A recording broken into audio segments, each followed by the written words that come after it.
bahkan waktu itu sempat kita soankan, bahkan beberapa nama yang sempat kita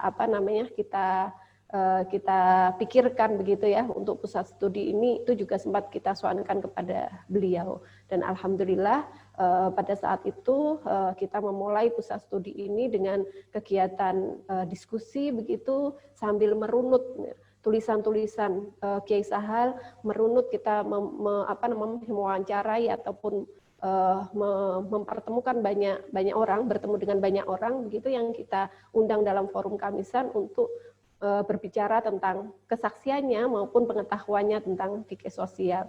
Sehingga kemudian pada tahun 2013 kita sudah menyiapkan buku pertama, yang buku itu juga kita aturkan Kiai Sahal untuk dimintakan kata pengantar. Tapi sayangnya ketika buku itu terbit, Yai sudah wafat, sehingga kemudian waktu itu justru launching Pusat Fisis sekaligus buku pertama itu dilaksanakan pada saat peringatan 40 hari Kiai Sahal. Kita merasa bersyukur karena proses ini tidak proses kemudian hingga kita punya 5 buku dan kemudian ada beberapa program yang kita laksanakan di sini, itu bukan berangkat dari tiba-tiba, tapi semuanya berangkat dari proses yang panjang begitu. Di sini juga hadir Ibu Umdah Baroroh yang merupakan Direktur Pusat Visi yang pertama, dan saya pikir beliau adalah orang pertama yang meletakkan begitu ya, meletakkan sendi-sendi begitu, sehingga kemudian kita sudah bisa bicara fikih sosial begitu dalam kerangka yang saat ini ada. Dalam buku-buku itu yang kemudian sekali lagi itu kemudian tidak tiba-tiba, tapi ada proses diskusi yang panjang, ada proses pembacaan yang panjang yang kemudian membuat kita sampai pada saat ini.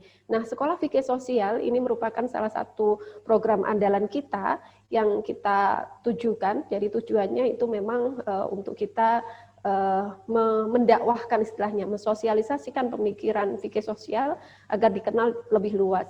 Selama ini hanya 25-30 peserta pada angkatan 1-2, tetapi kemudian memang kepada angkatan yang kedua itu sudah ada juga peserta kita yang tidak dari IPMAFA, dan kemudian untuk yang Sekolah Fikih Sosial yang ketiga ini memang saya bersyukur sekali ternyata diikuti oleh lintas provinsi, lintas negara. Jadi ada teman-teman kita dari Sudan ini, kemudian ada dari Gorontalo, Bengkulu, dan sebagainya yang meramaikan kajian ini. Kemarin yang sudah daftar ada 87, tapi sampai hari ini, sampai detik ini tadi, yang gabung baru 55. Insya Allah biasanya memang webinar kayak gitu ya, karena kita melalui Zoom begitu. Jadi mungkin nanti berjalannya waktu, mungkin nanti akan ada yang gabung di jam 2. Tetapi saya ingin mengatakan bahwasanya sesi 1, 2, 3 pada Sekolah Fikih Sosial ini bukanlah sesi yang terpisah. Jadi ini adalah sesi yang harus diikuti tiga-tiganya, karena kalau hanya ikut sesi 1 saja, maka tentu saja ada sesuatu yang tidak lengkap yang didapatkan. Demikian juga kalau tiba-tiba hanya mengikuti sesi yang 2 atau 3 saja, pasti di situ ada keterputusan. Nah, karenanya ini menjadi satu sesi, ya, sesi 1, 2, dan 3 itu sesi yang tidak terpisahkan dan menjadi satu kesatuan dalam modul Sekolah Fikih Sosial. Mungkin begitu dari saya, semoga saja diskusi kita, proses kita belajar fikih sosial ini mendapatkan kemudahan, dan semoga saja apa yang kita bicarakan, apa yang kita diskusikan hari ini mendapatkan barokah manfaat fid dini wad dunya wal akhirah. Amin. Saya tutup demikian dari saya. Assalamualaikum warahmatullahi wabarakatuh. Sambil menunggu Pak Rektor rawuh dan bergabung dengan kita semua di forum ini, saya sampaikan kembali kepada para semua peserta yang sudah bergabung untuk mengisi daftar kehadiran di Google Formulir yang sudah kami sampaikan linknya tadi di grup ya, di akhir acara nanti. Dan terkait dengan pertanyaan yang ingin disampaikan, nanti kami batasi dulu untuk 3 pertanyaan pertama di termin 1. Nanti bisa disampaikan di kolom chat, disampaikan di situ nanti pertanyaannya. Insya Allah nanti setelah materi akan ada 2 sesi termin, ada 6 pertanyaan di situ. Nanti monggo disampaikan saja pertanyaannya. Kalau tidak memungkinkan dijawab semuanya, insya Allah nanti akan direspon di grup. Nun saya untuk Pak Rektor sampun bergabung apa dereng nggih? Sampun bergabung beliau. Oke. Baik, Bapak Ibu sekalian, acara kami lanjutkan nggih. Selanjutnya sambutan dari Bapak Rektor Institut Pesantren Matlaul Falah kepada yang kami hormati Bapak Haji Abdul Ghaffar Rosin MED kami haturkan.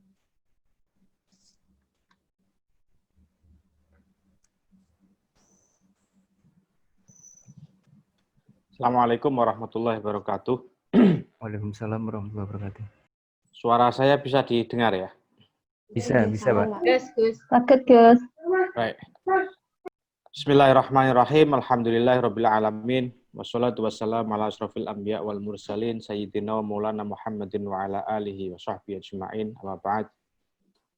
Yang saya hormati segenap wakil rektor, segenap manajemen yang hadir pada siang hari ini. Yang saya hormati direktur dan segenap anggota Pusat Studi Pesantren dan Fikih Sosial Institut Pesantren Matlaul Falah. Alhamdulillah pada siang hari ini kita bisa memulai sebuah majelis yang kita berdoa semoga majelis ini dan majelis-majelis yang akan datang yang diselenggarakan oleh Pusat Visi IPMAFA ini membawa berkah bagi kita semua. Kalau tidak salah ini adalah kegiatan yang bernama Sekolah Fikih Sosial.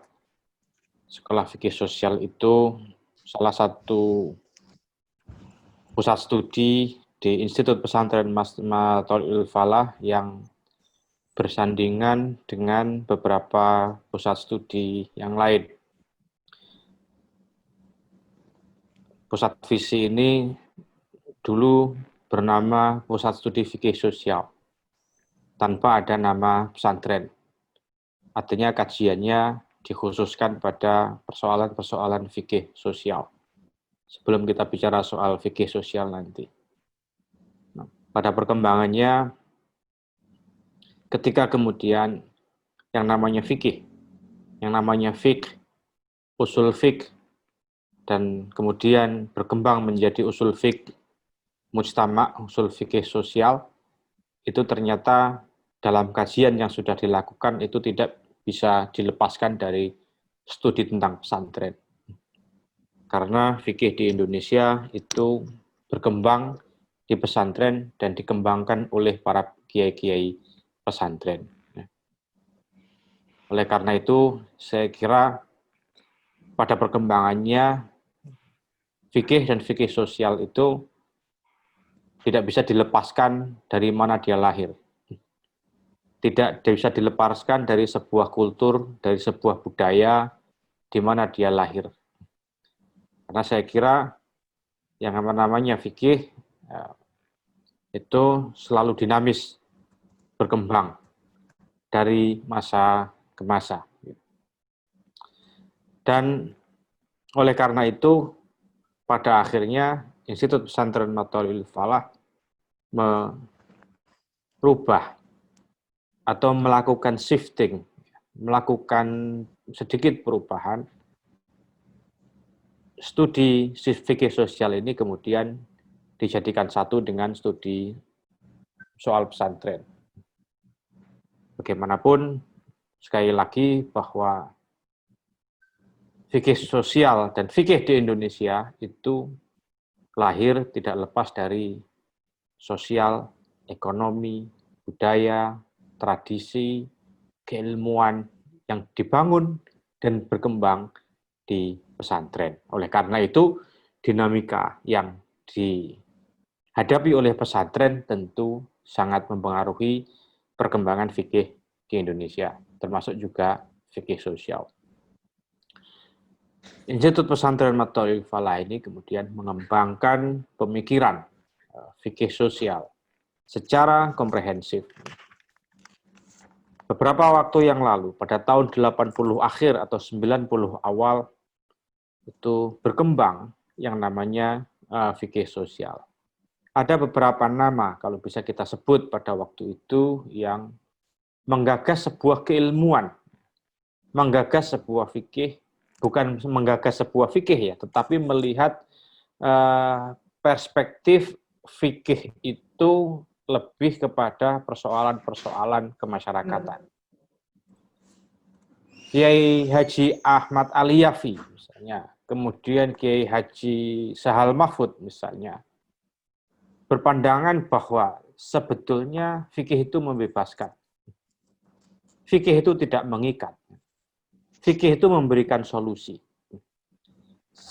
Oleh karena itu, persoalan-persoalan, terutama persoalan-persoalan sosial yang ada di masyarakat, itu seharusnya dan selayaknya fikih memberikan sumbangsih untuk menyelesaikan persoalan-persoalan tersebut. Artinya kemudian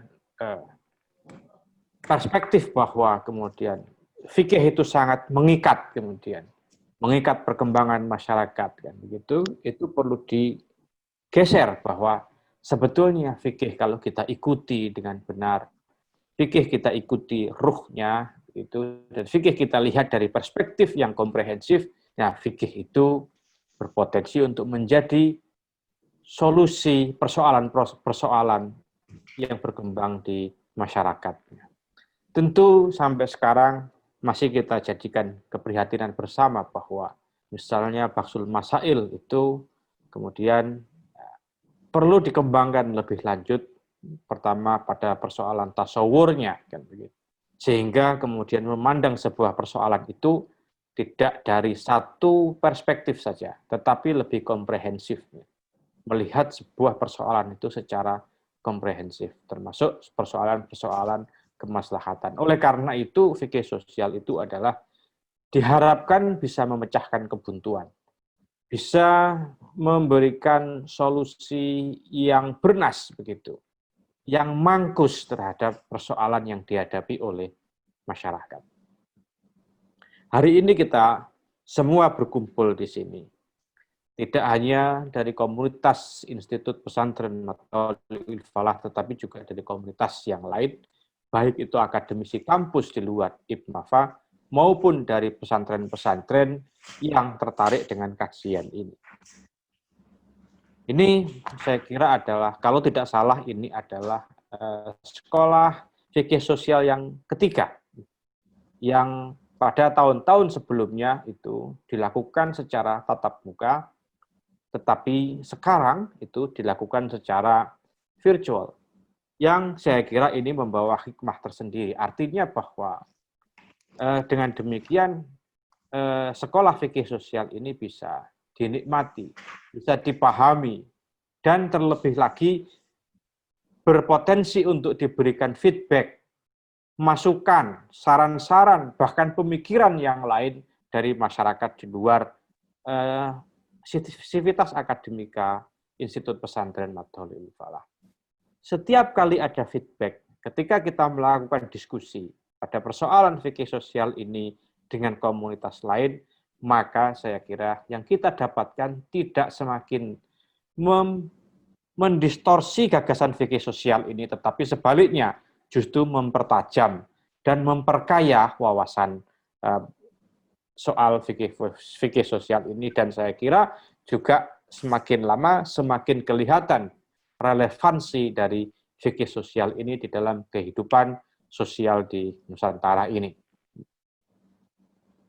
Alhamdulillah, informasi yang kami terima dari Sekretariat Rektorat bahwa tahun ini juga yang mendaftar ada 87 orang dari berbagai kota di Indonesia ini. Dan saya berharap bahwa diskusi apapun yang berkembang dari sekolah ini, saya kira itu adalah sebuah kekayaan intelektual yang bisa kita jadikan kapital, ya, bisa kita jadikan modal yang sangat bagus untuk semakin mempertajam gagasan-gagasan fikih sosial ini ke depan.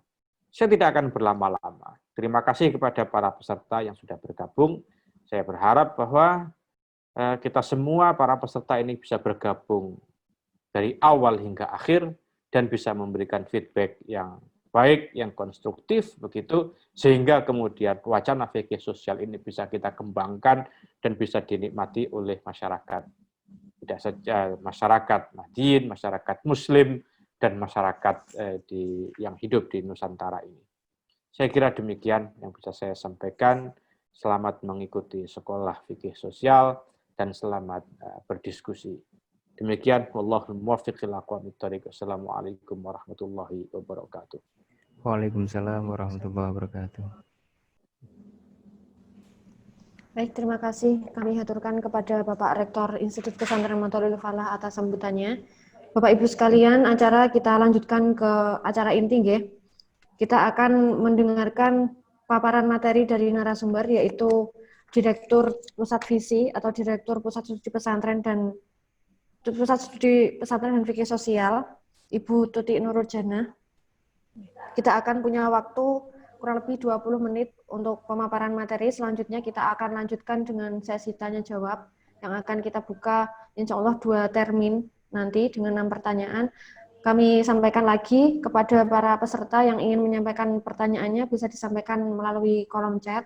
Nanti akan kami bacakan pertanyaannya.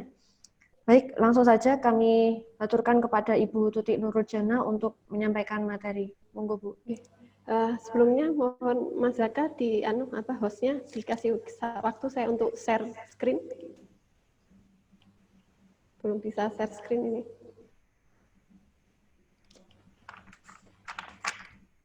Hostnya belum memberikan izin untuk share screen.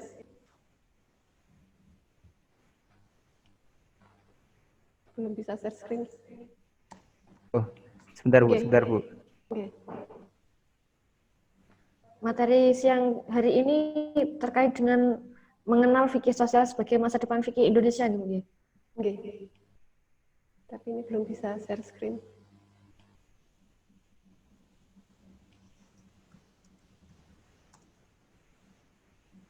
Dibacakan Mbak Kun, diteruskan. Sudah. Okay.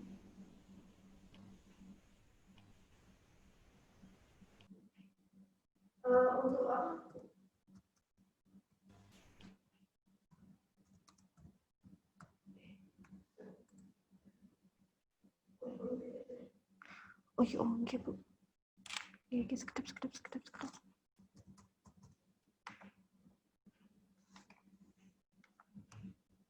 Bu, coba di share screen Bu.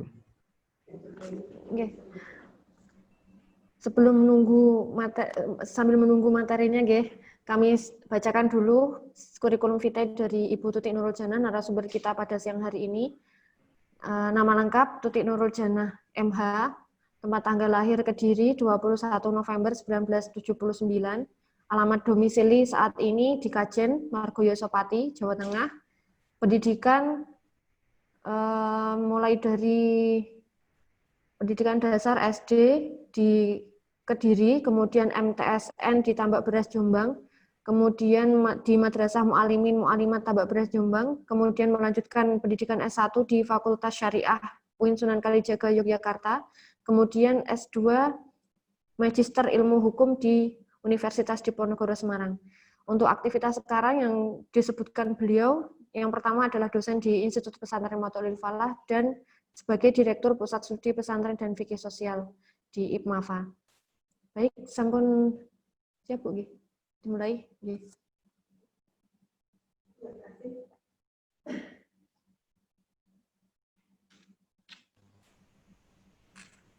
Assalamualaikum warahmatullahi wabarakatuh. Alhamdulillahirabbil alamin.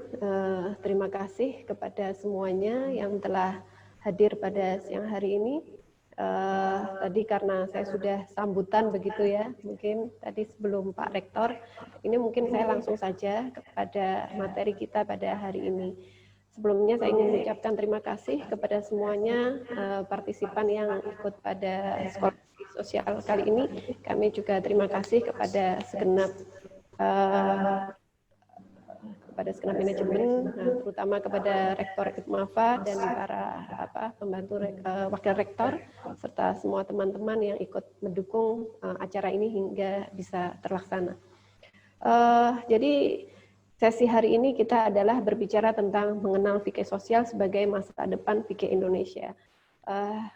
Memang judul ini beririsan dengan buku ketiga Pusat Visi begitu ya, yang judulnya adalah Fikih Sosial Masa Depan Fikih Indonesia. Kenapa masa depan? Karena kita berpikir bahwasanya fikih itu selalu bergerak seiring dengan bergeraknya masyarakat yang ada di sekitarnya. Jadi memang fikih sosial ini ketika kita bicara tentang fikih sosial, maka kita tidak bisa terlepas dari pengarangnya atau dengan pemikir awalnya, yakni adalah Kiai Sahal Mahfudz. Memang kalau secara istilah fikih sosial sendiri kita mengenal ada fikih sosial yang dikeluarkan oleh Kiai Ali Yafi, kemudian ada juga yang dikeluarkan oleh Kiai Sahal Mahfudz. Tetapi di sini tentu saja yang kita kembangkan memang lebih banyak pada fikih sosial yang dikembangkan oleh Kiai Sahal Mahfudz. Kiai Sahal sendiri semasa hidupnya dikenal sebagai ulama yang gigih dalam mendorong fikih agar dikembalikan kepada watak asilnya, yakni bahwa fikih itu tidak pernah terlepas dari persoalan-persoalan sosial. Fikih itu selalu berkembang. Karenanya Kiai Sahal menyatakan bahwasanya sesungguhnya semua persoalan-persoalan sosial itu bahkan tidak bisa terlepas dari fikih. Bahkan ibadah pun sebenarnya selalu berkaitan dengan fikih. Mohon maaf, apakah suara saya kedengaran? Kok kayaknya mendenging? Mendenging ya? Iya Bu, suaranya mendenging Bu. Suaranya mendenging. Bentar Bu, bentar ini saya mute all dulu nggih. Mute all Nggih, dulu. di-mute all dulu Bentar dulu. semuanya. Kok kayaknya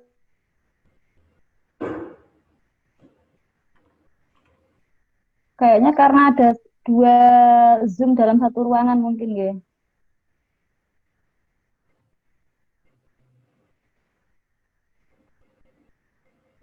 Bu Tuti, mohon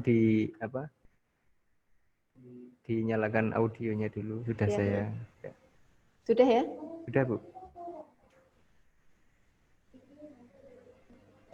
Enggak, saya satu tok. Ini sudah tamat. Saya enggak. Untuk audionya Bu Umdah. Ya, sudah oke, Mas. Dimatikan dulu Bu Umdah. Ya sudah saya matikan. Oh iya. Sudah bisa diteruskan nggih? Bisa Bu. Jadi memang beranjak dari pemikiran Kiai Sahal yang kemudian memang sifatnya progresif dan responsif terhadap persoalan umat inilah, kemudian yang belakangan disebut sebagai fikih sosial. Nah, mungkin kita juga perlu merunut sejak awal gitu dari sisi definisi. Kenapa sih mesti muncul yang namanya istilah fikih sosial? Terus sejak dulu itu kan fikih sudah responsif begitu. Tetapi kan kita juga melihat sejarah begitu ya. Bagaimana kemudian sejarah itu mengalami masa-masa yang turun naik begitu sampai kemudian dinyatakan bahwa pintu ijtihad ditutup dan sebagainya, sehingga kemudian fikih itu menjadi stagnan, kurang bisa berlari mengikuti persoalan-persoalan yang terjadi. Nah, karenanya kemudian memang Kiai Sahal itu dengan nama fikih sosial itu maksudnya adalah ingin mengembalikan tadi. Nah, istilah sosial itu digunakan untuk mengembalikan fikih pada watak asalnya. Jadi kalau kita runut misalkan fikih sosial itu terdiri dari 2 kata awalnya, yakni ada fikih dan ada sosial. Fikih sendiri secara bahasa di sini dikatakan adalah al-ilmu bil ahkam syar'iyyah al-amaliyah al-muktasabu min adillatiha at-tafsiliyah. Jadi di sini kemudian ada pemaknaan secara fikihnya demikian. Kalau sosial sendiri kita lihat KBBI, di situ ada masyarakat, ada pergaulan, ada peramah dan sebagainya. Sehingga kemudian ketika digabungkan, kita sempat berpikir, ini apakah fikih sosial itu artinya adalah fikih kemasyarakatan, atau sebenarnya otomatis begitu ini tuh ketika kita perdalam begitu, atau ini sebenarnya fikih sosial ini menjadi satu kesatuan, sehingga kemudian kalau kita kaji lebih dalam, kita sampai pada pemaknaan bahwa ini itu ibaratnya adalah Kalau bahasa Arab ini adalah idhofi begitu ya, sehingga kemudian pemaknaan fikih di sini tidak pada fikih yang sosial begitu, tetapi ada makna baru yang diciptakan dari bertemunya fikih dan sosial itu. Sehingga kemudian kita definisikan fikih sosial itu menjadi seperti ini. Kenapa kemudian arahnya menjadi maslahatil ummah begitu, tambahannya dari makna fikih itu? Karena kita pahami ketika kita memahami fikih yang memahami persoalan-persoalan sosial, maka di sini ada tujuan utama dari keberadaan manusia ini kan kemudian bagaimana semuanya itu sampai pada tujuan untuk kemaslahatan. Karenanya kemudian misalkan kita membuat terma ini menjadi bahasa asing begitu, misalkan bahasa Inggris, kita kemudian tidak sosial fikih gitu, tidak. Tetapi ini sudah menjadi nama yang paten. Ya fikih sosial, mau bahasa Inggris mau bahasa Arab ya tetap fikih sosial begitu. Karena ini sudah punya pemaknaan tersendiri. Nah, nanti kalau kemudian ini diterjemahkan menjadi lain, menjadi terma yang lain, maka ini akan menjadi memiliki pemaknaan yang lain begitu. Nah, di sini kemudian kita pahami memang fikih sosial itu lahir dari keresahan Kiai Sahal melihat stagnasi hukum Islam. Bahkan kalau kita membaca buku Nuansa Fikih Sosial gitu ya, yang itu adalah kumpulan dari artikel beliau yang ditulis sekitar mulai tahun 80-an, 90-an itu, kita melihat di situ bahwa Kiai Sahal itu kritiknya juga sangat keras terhadap kita sendiri, orang-orang pesantren. Jadi beliau melihat stagnasi hukum Islam di situ, padahal pada masa Khulafaur Rasyidin hingga pada masa Imam Madzhab, hukum Islam itu berkembang sedemikian rupa seiring dengan perkembangan Islam itu sendiri. Jadi ketika Islam itu kita melihat ya pada masa Umar bin Khattab misalkan, Islam itu sudah sampai meluas. Dan pasti kemudian ketika menjadi semakin luas diikuti oleh manusia di dunia ini, pasti di situ kemudian akan kita lihat berbagai macam problema di masing-masing masyarakat itu. Nah, itu artinya kondisi masyarakat yang berubah itu kemudian juga membuat hukum Islam itu juga mengikuti perkembangan itu. Keresahan tersebut membuat Kiai Sahal berpikir mengenai pentingnya mendorong para ulama untuk memikirkan bagaimana seharusnya fikih dan teks fikih dalam hal ini kitab kuning dibaca ulang dalam konteks kekinian. Nah, kenapa di sini kemudian kitab kuning? Karena Kiai Sahal melihat kitab kuning merupakan khazanah keilmuan yang diajarkan di pesantren dengan sanad keilmuan yang bersambung hingga kepada pengarang kitab itu, bahkan kemudian hingga Rasulullah SAW. Itu artinya posisi kitab kuning sangat penting. Itu artinya pula dalam proses mencari jawaban atas problematika umat, bagaimana cara pandang terhadap kitab kuning sebagai teks dan problem umat sebagai konteks yang selalu mengalami perubahan perlu untuk didialektikakan. Sehingga kemudian nanti ada suatu proses begitu, bagaimana Kiai Sahal mendorong ya, pemaknaan ulang terhadap kutub al-Mu'tabaroh ya. Itu dilakukan sampai kemudian pada Munas PBNU di Lampung tahun 92. Nah, nanti kalau kita merujuk pada hasil Bahsul Masail dan ada satu buku itu yang berjudul judul bukunya itu ada satu buku yang itu adalah kumpulan dari hasil Bahsul Masail pada Munas dan Muktamar NU dari mulai berdiri hingga saat ini. Itu ada bukunya ya sampai tahun 2010 kalau tidak salah. Nah, itu salah satunya kalau kita mau lihat hasil Muktamar Munas Lampung, itu juga ada di situ bagaimana redefinisi terhadap kitab Mu'tabaroh itu. Kitab Mu'tabaroh itu adalah kitab yang dianggap muktabar. Ya, jadi muktabar itu dianggap layak begitu. Nah, sementara kemudian Kiai Sahal melihat bahwa ketika kita ingin menjawab persoalan kekinian, itu tidak bisa jika hanya berkutat pada satu ilmu saja. Beliau ingin dikembangkan. Jadi pemaknaan kita, pembacaan kita terhadap kitab yang salah bukan kitab kuningnya, tapi bagaimana kita memahami teks itu yang seharusnya menurut Kiai Sahal ini perlu untuk didorong agar lebih progresif. Dan itu kalau kita semua membaca tulisan-tulisan beliau itu kritiknya sangat keras sekali. Nah, kemudian dari muktamar itu yang nanti diantaranya adalah melakukan redefinisi terhadap Al-Kutub Al-Mu'tabarah itu, terus kemudian juga melakukan mengenalkan konsepsi ulang terhadap Basul Masail yang sebenarnya itu harusnya seperti apa, pendahuluannya bagaimana, prosesnya itu di situ ada. Nah, karena Kiai Sahal menganggap Basul Masail di kalangan pesantren itu adalah tempat untuk melakukan reproduksi hukum, sehingga kemudian tempat atau kawah condro di mukonya untuk reproduksi hukum ini perlu didorong, termasuk melalui ini tadi ya. Nah, dari situ kemudian Kiai Sahal terus mendorong melalui halakoh-halakoh untuk sampai akhirnya beliau nanti ada 5 prinsip dasar dari fikih sosial yang dihasilkan dari halakoh-halakoh itu dan kemudian menjadi prinsip dasar dari fikih sosial. Nah, kalau kita memahami fikih sosial sendiri, Kiai Sahal itu selalu menghentak kita begitu dengan keberadaan kita sebagai manusia. Jadi segala keresahan kita, segala keresahan Kiai Sahal terhadap kondisi yang ada, baik dari proses reproduksi hukum itu sendiri maupun terhadap kondisi masyarakat itu sendiri, itu sebenarnya adalah keresahan yang dipicu dari kesadaran beliau bahwa sesungguhnya Al-Quran itu sudah sangat jelas memberikan pemahaman kita mengenai fungsi utama kita diciptakan sebagai manusia itu apa. Jadi sampai kemudian ya beliau dari ini ya surat Al-An'am ayat 165 dan kemudian surat Az-Zariyat ayat 5 ini, kemudian beliau menghentak kita, mengingatkan kita kembali bahwa manusia ini sesungguhnya hidup di dunia ini kan tujuannya hanya ada 2 ini, yakni kebahagiaan dunia dan akhirat atau sa'adatud darain.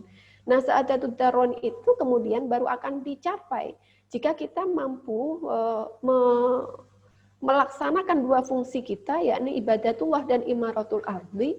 Nah, sebagai khalifah fil ardi ini, kita mendapatkan tugas 2 ini, yakni sebagai ibadatullah, kaulani Gusti Allah, dan sebagai imaratul ardi itu sebagai yang merawat bumi. Nah, kita mendapatkan tugas ini. Bahkan kemudian di situ Kiai Sahal dalam salah satu kalimatnya itu menyebutkan tugas utama kita, tujuan utama kita itu ibadatullah gitu ya, untuk sa'adatud darain. Jadi ada kebahagiaan yang sangat luas, yang sangat panjang, yang sangat dalam, yakni kebahagiaan akhirat. Tetapi menurut Kiai Sahal dalam kalimatnya itu tidak ada cara lain untuk mencapai kebahagiaan akhirat itu kecuali dengan melaksanakan perintah di dunia ini. Jadi memang ini tuh tidak bisa dipisahkan. Nah, bagaimana fungsi ibadatullah dan imaratul ardi ini saling berkelindan dan tidak terpisahkan, itu yang kemudian nanti dirupakan oleh Kiai Sahal dalam bentuk pemikiran-pemikiran yang kemudian disebut sebagai fikih sosial. Nah, kemudian paradigma fikih sosial itu memang dibangun dari pemahaman atas kebutuhan dasar manusia ini. Yakni ada kebutuhan primer, doruriyat, kemudian hajiyat, dan tahsiniyah. Nah, kebutuhan-kebutuhan ini nanti akan menjadikan kita begitu bisa memilah-milah, misalkan mana yang seharusnya didahulukan, mana yang kemudian sampai pada sesuatu yang harus betul-betul diperjuangkan begitu dalam rangka untuk memperjuangkan fungsi kita sebagai ibadatullah dan imaratul ardi. Nah, di sini kemudian fikih sosial itu disebut Kiai Sahal tidak hanya sebagai alat untuk melihat setiap peristiwa dari kacamata hitam putih. Jadi tidak hanya ini halal, ini haram, tidak. Tapi justru Kiai Sahal itu mendorong, menjadikan fikih itu sebagai paradigma pemaknaan sosial. Nah, ini menurut saya sangat dalam. Apa yang dimaksud pemaknaan sosial? Yaitu tadi, bagaimana kemudian hukum itu bisa membuat kemaslahatan, mencapai kemaslahatan manusia. Nah, menjadikan fikih sebagai paradigma pemaknaan sosial ini memang bukan hal mudah, karena selama ini misalkan kita belum terbuka untuk membuka dasar-dasar hukum yang dipakai itu dengan menyatukan antara pengetahuan-pengetahuan mendasar dan pengetahuan-pengetahuan yang sifatnya yang sifatnya itu seperti ilmu-ilmu sosial, sains, begitu, kesehatan. Jadi ilmu-ilmu selain dasar-dasar yang sifatnya agama itu belum dikembangkan ketika melihat persoalan-persoalan sosial. Nah, ini sebenarnya yang justru didorong oleh Kiai Sahal. Nah, paradigma fikih sosial, kemudian dari yang dibangun tadi, nanti akan memunculkan 5 ciri pokok. Nah, 5 ciri pokok ini yang saya katakan tadi dihasilkan dari proses diskusi begitu ya, diskusi yang mendalam Kiai Sahal bersama dengan teman-temannya begitu, terutama di lingkungan Nahdlatul Ulama. Nah, di sini kita melihat ada 5 prinsip dasar fikih sosial yang itu menjadi ciri khasnya. Yang pertama adalah mengenai interpretasi teks-teks fikih secara kontekstual. Yang kedua adalah perubahan pola bermadhab dari tekstual kauli kepada bermadhab secara metodologis atau madhab manhaji. Yang ketiga, verifikasi mendasar, mana ajaran yang pokok, usul, dan mana yang cabang atau furu. Nah, berikutnya adalah yang keempat, fikih dihadirkan sebagai etika sosial, bukan hukum positif negara. Yang kelima adalah pengenalan metodologi pemikiran filosofis, terutama dalam masalah budaya dan sosial. Kelima prinsip ini tidak bisa dijelaskan hanya satu persatu. Nah, artinya karena apa? Karena masing-masing prinsip ini sesungguhnya saling terkait. Jadi kita bicara tentang teks-teks fikih secara kontekstual begitu, atau berbicara tentang kauli dan manhaji, pasti nanti akan berbicara tentang fikih secara kontekstual. Kalau bicara tentang fikih mana yang bisa dikontekstualisasi atau mana yang tidak misalkan, nanti kita harus paham dulu mengenai usul dan furu, misalkan seperti itu. Ini artinya 5 prinsip ini tidak berdiri sendiri-sendiri. Jadi ketika kita memberikan contoh begitu, nanti pasti akan ada saling keterkaitan, terutama prinsip pertama, kedua, dan ketiga. Kemudian setelah kita bicara tentang sedikit pemahaman kita tentang fikih sosial tadi, sekedar mengenal. Nah, kita melihat tentu saja dari pemikiran yang luar biasa itu tadi, mungkin saya ingin mengenalkan juga, karena di sini tidak semuanya adalah pernah nyantri secara langsung kepada Kiai Sahal Mahfud. Nah, di sini perlu saya kenalkan, siapa itu Kiai Sahal.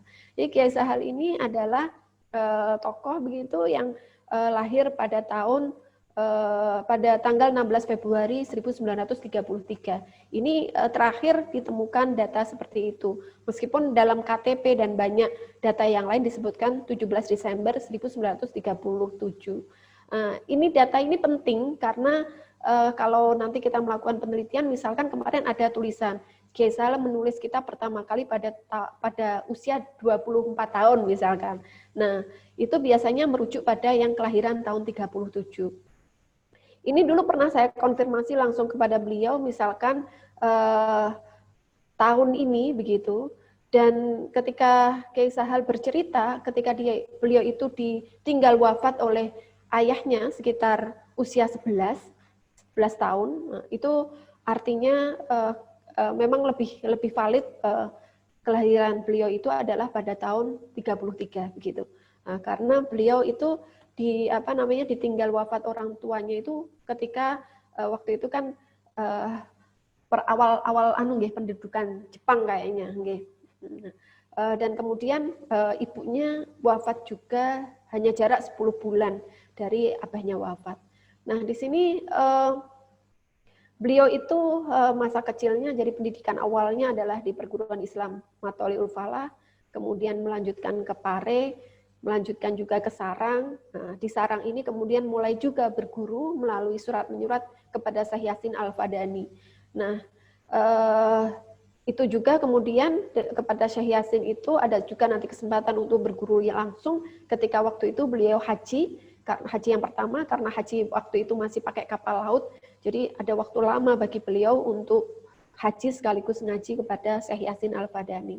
Nah, beliau adalah pengasuh pesantren Maslakul Huda, kemudian beliau adalah direktur perguruan Islam Matoliul Falah, Rais PBNU 3 periode, dan ketua Majelis Ulama Indonesia 3 periode.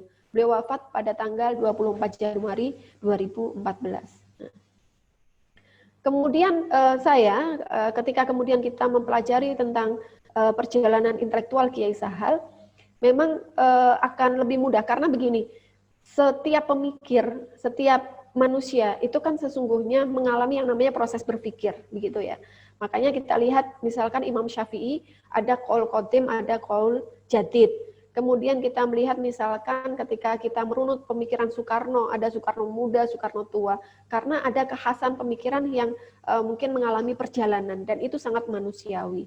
Karenanya kemudian dalam buku ketiga Fikih Sosial itu, yang berjudul Fikih Sosial Masa Depan Fikih Indonesia, saya membagi fase kehidupan Kiai Sahal itu dalam 3 fase.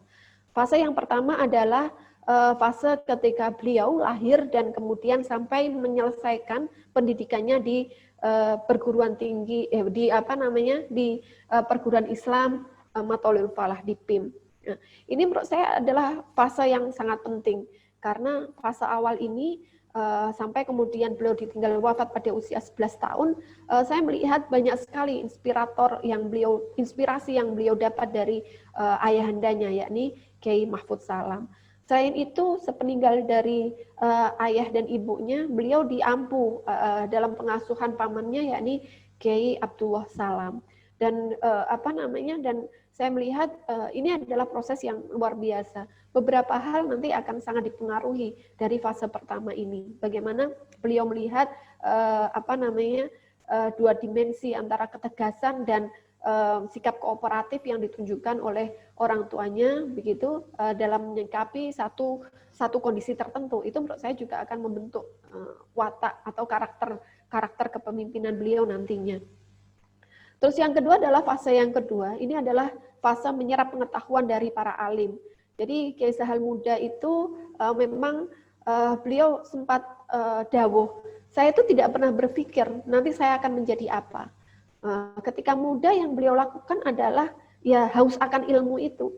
Jadi dengan keterbatasan beliau waktu itu misalkan ya selain mempelajari kitab-kitab kuning begitu, yang ciri khas beliau itu misalkan di Mathalul Falah itu diajari kitab Alfiyah begitu, beliau juga belajar kitab yang setara dengan Alfiyah begitu, secara mandiri, sehingga kemudian oleh karenanya pemahaman beliau itu di atas rata-rata, karena beliau selalu mencari referensi lain yang tidak sama dengan di kelas itu, sehingga kemudian beliau bisa menyerap pemahaman gitu dari beberapa kitab dalam satu waktu pelajaran. Nah, itu yang dilakukan oleh beliau. Selain itu beliau juga melakukan karena haus akan ilmu itu, beliau juga ikut kursus-kursus bahasa Belanda, kemudian administrasi dan sebagainya begitu. Itu kemudian fase ini ya, fase kedua ini nanti kemudian dari kajian Pak Adi itu beliau ke Kediri, di Bendo Kediri, dia muhajir di sana. Tapi dalam fase ini beliau setiap Ramadan itu juga ikut ngaji ke tempat lain. Nah, jadi beliau muter begitu pada saat Ramadan. Resminya mondok di Bendo, tapi pada saat Ramadan beliau juga ngaji dan suan-suan ke kiai yang lain. Sampai kemudian beliau di Sarang, ya di Sarang ini yaitu tadi beliau ngaji di Sarang itu karena beliau ngaji hanya ketika dipanggil oleh Mbah Zubair. Selain itu banyak waktu kosong, sehingga waktu kosong itu banyak digunakan untuk menulis dan mengajar santri-santri yang lain di kamar beliau. Karenanya beberapa kitab yang beliau tulis, yang dihasilkan oleh beliau yang berbahasa Arab, itu ditulis pada saat mondok. Nah, kemudian fase ketiga adalah persinggungan Kiai Sahal dan realitas sosial. Jadi ini setelah menikah, kemudian mengasuh pesantren Masalikul Huda, ketika datang dari mondok itu, konon santri itu tinggal 6 orang, begitu. Sehingga kemudian pertama beliau mengasuh itu, dan saat itu juga beliau mengajar di Mathalul Falah, kemudian aktif di beberapa forum ilmiah dan forum bahasa Masail. Kemudian beliau mulai aktif untuk mendirikan BPPM, sampai nanti kepada bagaimana melakukan pemberdayaan masyarakat itu, aktif dalam organisasi sosial kemasyarakatan, kemudian menginisiasi berdirinya lembaga ekonomi, kesehatan, dan pendidikan. Jadi ini dilakukan. Makanya kemudian nanti kalau kita lihat karya-karya Kiai Sahal, kenapa karya-karya yang ditulis pada fase pertama, kedua, dan ketiga ini berbeda? Nah, karena yaitu tadi, fase pertama, fase kedua terutama, ini adalah mulai beliau menulis itu pada fase kedua. Nah, fase kedua misalkan, ini kan adalah fase seorang santri yang menulis begitu ya. Nanti kita akan melihat akan ada perbedaan karya-karya yang beliau hasilkan pada fase kedua dan ketiga. Jadi makanya kalau kita membicarakan tentang kekhasan pemikiran beliau, ini karena Pusat Visi pada awalnya yang dilakukan adalah mengumpulkan dan mengkaji karya beliau, baik yang sudah diterbitkan maupun belum diterbitkan, sehingga kemudian di situ mendapatkan perbedaannya mungkin. Nah, kenapa kemudian kekhasan pemikiran beliau dalam fikih sosial itu lebih banyak ditemukan dalam makalah-makalah beliau yang berbahasa Indonesia dan juga buku-buku beliau yang berbahasa Indonesia. Karena itu tadi hampir semua tulisan berbahasa Indonesia itu dihasilkan pada fase ketiga, dan itu adalah fase saat beliau sudah bersinggungan banyak dengan realitas sosial yang ada di sekitarnya, baik itu realitas sosial secara lokal, kajian sendiri dan prati, maupun realitas sosial secara nasional gitu. Nah, nah itu beberapa hal kenapa kemudian dalam buku ketiga bagi saya sangat penting ketika bicara tentang perjalanan hidup Kiai Sahal itu harus memahami juga fase-fase yang beliau alami. Meskipun pada fase yang ketiga ini mungkin juga ada juga beberapa tulisan yang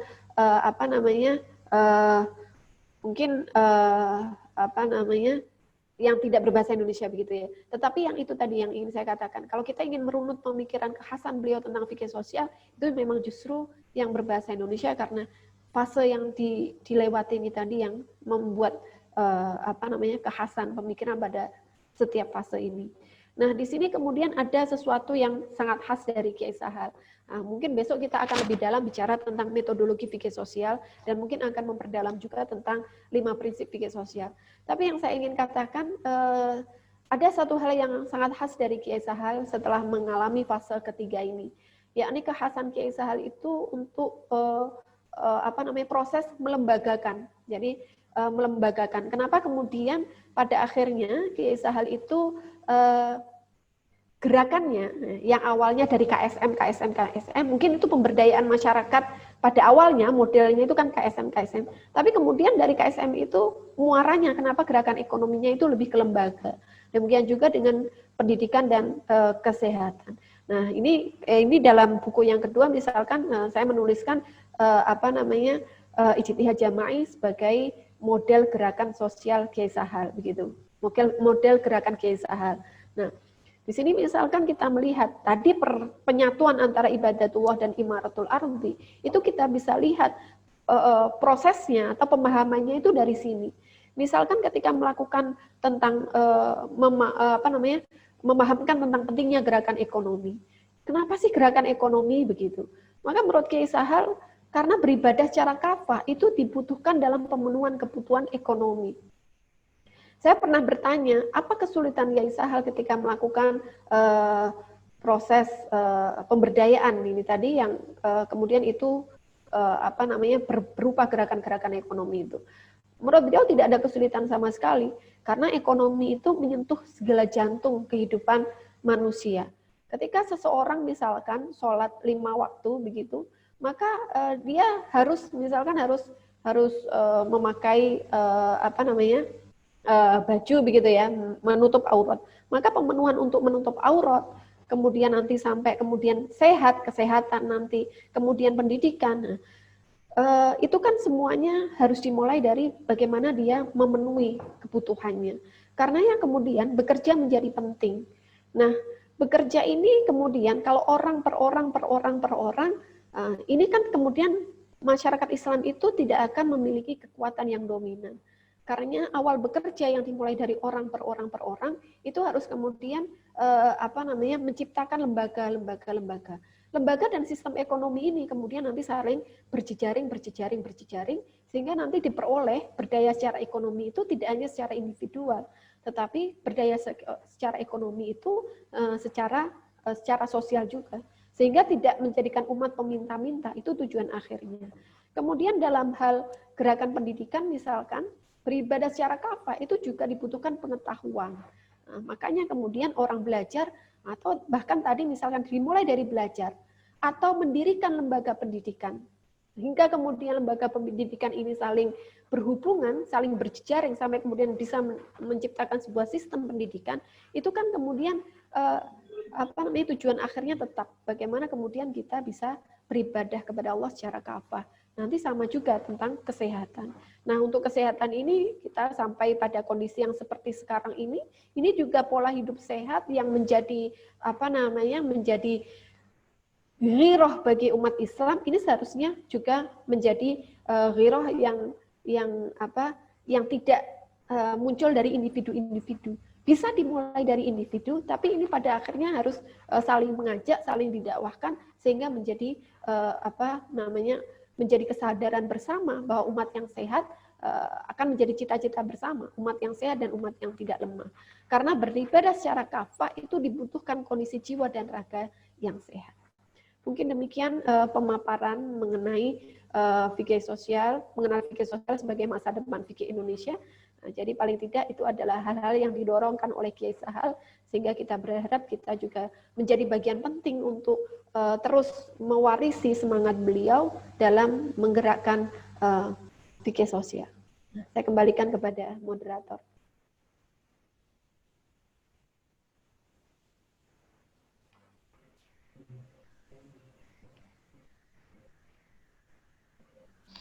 Baik, terima kasih atas pemaparan materinya.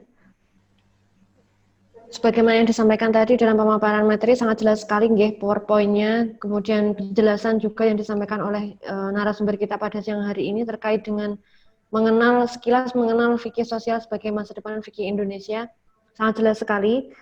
Ada beberapa poin yang saya catat, tapi karena sudah ada 2 penanya, sementara ini saya bacakan dulu ya Bu ya, terkait pertanyaan ini.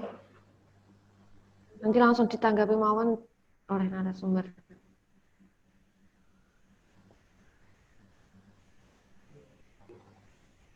Baik, untuk termin 1 ini kita batasi untuk 3 penanya dulu nggih. Ini sudah ada 3 pertanyaan. Yang pertama disampaikan oleh Ibu Usfiyatul Marfu'ah. Ingin bertanya terkait dengan apakah pemikiran Kiai Sahal pada setiap fase ada yang pernah terjadi pertentangan? Jika ada, bagaimana cara mengambil hukum pemikiran Kiai Sahal? Jika ada, bagaimana caranya mengambil hukum pemikiran dari Kiai Sahal?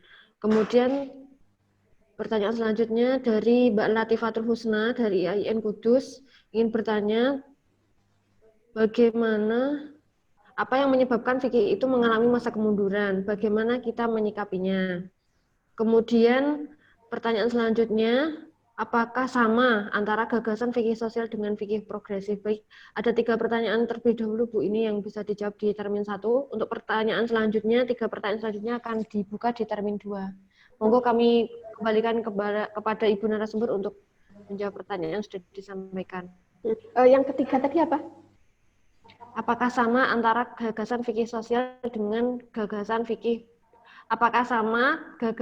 sosial dengan fikih progresif? Baik, terima kasih. Jadi saya menjelaskan tadi ada 3 fase tadi ya, 3 fase Kiai Sahal.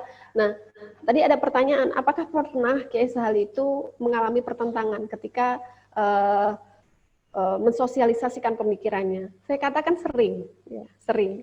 Jadi misalkan pemikiran beliau tentang KB, tentang kontrasepsi.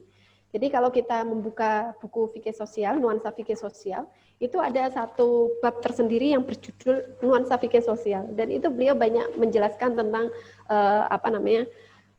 kontrasepsi. Jadi mungkin saya jelaskan sedikit tentang pemikiran beliau itu. Dan ada juga ada banyak nggih. Jadi ada KB, ada kemudian lokalisasi prostitusi, kemudian ada pendirian bank. Itu semua adalah pemikiran beliau yang cukup kontroversial dan waktu itu juga banyak mendapatkan penolakan.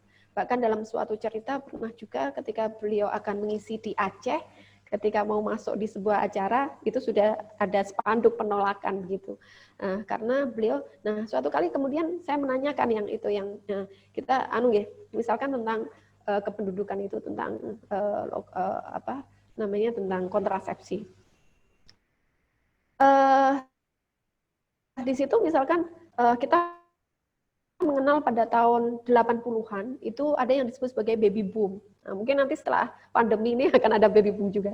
Baby boom itu terjadi karena situasi tahun 70-an di mana ekonomi dunia sudah semakin membaik. Karena semakin membaik, kemudian orang kan sudah merasa aman begitu. Perang juga sudah agak berkurang pada tahun itu hanya di negara-negara tertentu karena proses terbentuknya negara sudah terjadi pada tahun 40-an, pasca 45. Ya, sehingga kemudian pada waktu itu bayi-bayi banyak sekali, jumlah sensus penduduk itu meningkat dahsyat. Sehingga kemudian ada sebuah pemikiran bahwasanya pada sisi tertentu, pada titik tertentu, maka nanti akan jumlah penduduk dunia itu akan mengkhawatirkan begitu. Karenanya kemudian ada pemikiran adanya upaya untuk mengendalikan jumlah penduduk dunia. Waktu itu logika Kiai Sahal itu sangat bisa diterima. Jadi misalkan orang naik bis, harusnya bis itu untuk 20 orang, tiba-tiba harus diisi oleh 60 orang, tentu kan pasti akan ada banyak hak dan kewajiban yang tidak bisa terpenuhi. Karena hak dan kewajiban tidak terpenuhi ini terkait dengan keluarga nanti, maka nanti akan ada misalkan hak anak yang tidak terpenuhi karena jumlah saudaranya yang banyak, sedangkan perhatian orang tua dan dari sisi ekonomi tidak bisa memenuhi. Sehingga dalam hal pemikiran inilah kemudian beliau ikut mendukung pemerintah mengenai kontrasepsi, mengenai pengaturan jumlah penduduk melalui penggunaan alat kontrasepsi.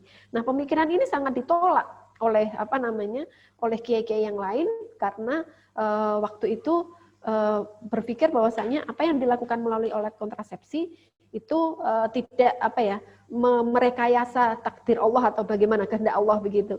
Nah, tetapi kemudian Kiai Sahal meyakinkan bagaimana alat kontrasepsi itu menjadi bahkan sebenarnya pada masa Nabi begitu sudah ada yang namanya kehendak untuk melakukan ini pengaturan jumlah anak misalkan ya, ini ada yang namanya inzal ya Mbak ya, yang dikeluarkan jadi dikeluarkan di luar itu, dan seperti itu ada proses-proses seperti itu. Nah ini ditulis secara jelas oleh Kiai Sahal. Ataupun misalkan mengenai pemikiran beliau mengenai lokalisasi prostitusi. Jadi Kiai Sahal itu tidak mendukung prostitusi, tidak, karena beberapa pemikir masih ada yang berpikiran seperti itu. Tapi tidak, saya membaca banyak tulisan beliau dan yang beliau menjadikan pertimbangan ketika itu untuk mendukung adanya lokalisasi prostitusi itu adalah dengan pertimbangan memakai kaidah akhafu darurain, misalkan seperti itu. Sehingga kemudian ini juga kontroversial karena pada waktu itu kiai-kiai yang lain banyak sekali, yang ulama yang lain banyak yang tidak sepakat dengan pemikiran itu. Nah, tapi kemudian pada akhirnya memang seperti kontrasepsi itu sampai sekarang kan mungkin juga masih ada orang-orang yang menolak adanya. Tetapi kan bahwa nanti kemudian masyarakat ini, umat ini punya pilihan. Kalaupun dia menerima kontrasepsi sebagai salah satu bentuk untuk menuju keluarga yang lebih maslahah dan berkualitas, maka di situ dia memiliki pilihan rujukan. Tapi bagi yang tidak setuju juga memiliki rujukan. Tapi yang penting kemudian Kiai Sahal ketika mendukung kontrasepsi begitu sebagai upaya untuk menciptakan keluarga maslahah itu tadi, itu ada dasar hukumnya, dan beliau kemudian nanti menggunakan itu tadi bagaimana pengembangan qaidul fiqhiyah dan qaidul usuliyah begitu. Jadi qaidul fiqhiyah dan qaidul usuliyah itu beliau menggunakan itu begitu, sehingga kalau pemaknaan asalnya misalkan akhafu darurain itu hanya pada persoalan-persoalan yang contoh-contoh di kitab kuning, beliau mengembangkannya. Untuk persoalan lokalisasi itu misalkan beliau memberikan contoh bahwa ini bisa juga digunakan untuk mencari darurat yang paling ringan dari dua darurat, misalkan darurat mengenai keharaman zina dan darurat rusaknya masyarakat karena prostitusi yang tidak dilokalisir gitu. Itu tadi nggih jawabannya. Kemudian ini yang tentang masa ini pertanyaan untuk yang pertama dan kedua ya, sudah bisa nggih. Kemudian yang untuk yang apakah sama fikih sosial dan fikih progresif. Jadi memang pada tahun-tahun 90-an sampai 2000-an itu nanti kita akan banyak sekali membaca. Nanti ada fikih keseharian. Okay. Fikih keseharian itu ada kalau tidak salah Kiai ada beberapa tulisan. Kemudian ada fikih progresif, ada fikih inklusif. Nah, itu tulisan-tulisan yang muncul pada saat itu. Apakah sama? Mungkin ada kesamaannya dari keresahan munculnya fikih progresif dan fikih sosial. Tetapi kemudian nanti perbedaannya adalah kalau fikih progresif itu kan yang yang dimunculkan adalah hanya persoalan mungkin pentingnya kontekstualisasi. Tetapi kalau fikih sosial itu Kiai Sahal sudah lebih jelas jelas menurut saya dalam membentuk ini tadi prinsip berpikirnya. Jadi sampai pada misalkan kalau kita masih bisa menggunakan kauli, silahkan menggunakan kauli. Kalau kauli tidak mencukupi, maka beranjak pada manhaji. Manhaji itu bagaimana, kauli bagaimana, itu fikih sosial menurut saya lebih jelas. Nah, kalau fikih progresif, fikih inklusif itu saya melihat itu hanya lebih banyak menjelaskan tentang contoh-contoh misalkan pentingnya kontekstualisasi. Jadi lebih pada memberikan wacana tentang pentingnya kasus A diselesaikan seperti ini. Tapi bagaimana pilihan metodologinya itu yang menurut saya tidak sejelas fikih sosial. Nanti termasuk perbedaan antara fikih sosialnya Kiai Aliyafi dan Kiai Sahal itu di situ. Jadi sebenarnya keresahannya sama. Tetapi nanti step-step atau metodologi yang ditawarkan itu menurut saya yang agak berbeda. Monggo, sudah semua, Ibu Moderator. Baik, Bu. Kita lanjutkan malih nggih. Ini masih banyak pertanyaan yang menarik ini. Oh, ya. Beberapa tadi yang saya catat itu sudah menyinggung terkait dengan fikih sosial sebagai fikih Indonesia itu, apakah fikih sosial bisa dianggap sebagai bagian dari fikih muamalah secara umum? Itu tadi sedikit sudah disinggung, nanti bisa diperjelas lagi. Kemudian terkait dengan fikih sosial Kiai Sahal dengan fikih sosial Kiai Aliyafi itu seperti apa titik tekannya. Kemudian ini ada yang menarik, Bu. Tanggapan dari Pontianak yang disampaikan oleh Pak Yusuf. Syekh Said Ramadan Al-Buti di dalam mukadimah kitabnya Al-Madzhabut Tauhidiyah menyebutkan bahwa muskilah atau problematika yang muncul itu bukan disebabkan oleh kesalahan dalam memahami furu' fikih, melainkan disebabkan oleh kesalahan dalam memahami pondasi-pondasi dasar dalam akidah. Berdasarkan hal itu yang mendesak untuk diwujudkan adalah tauhid sosial, bukan fikih sosial. Itu nanti bisa ditanggapi karena sangat menarik sekali. Kemudian ada juga pertanyaan terkait ijtima' manhaji Kiai Sahal itu apakah sama dengan ijtima' jama'i yang digunakan berbagai lembaga fatwa dunia? Monggo bisa ditanggapi langsung, Bu, nanti kita sambung dengan pertanyaan lain. Ya. Selanjutnya. Baik, saya ingin menjelaskan dulu yang dari Pontianak, salam silaturahim Pak dari kami. Nah, semoga bisa terus sambung silaturahim. Jadi apakah jadi tadi mengenai Bu Moderator dimatikan dulu biar suaranya enggak double.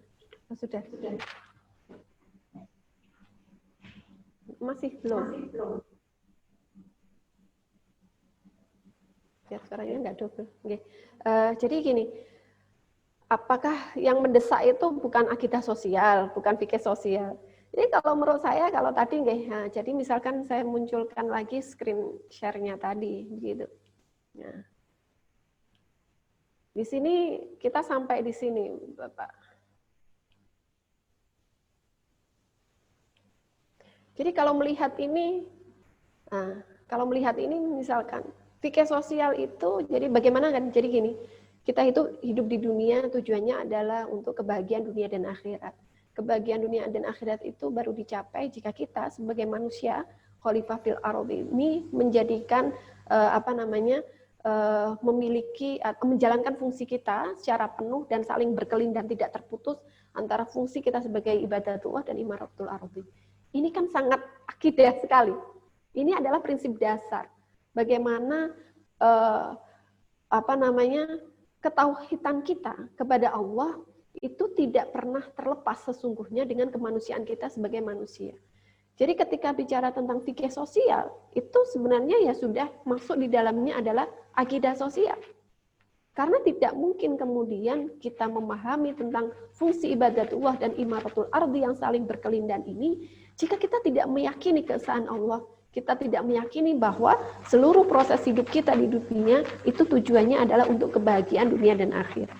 Jadi menurut saya fikih sosial ini justru disematkan nama ini oleh nama ini untuk pemikiran-pemikiran Kiai Sahal itu dalam rangka untuk menyeimbangkan.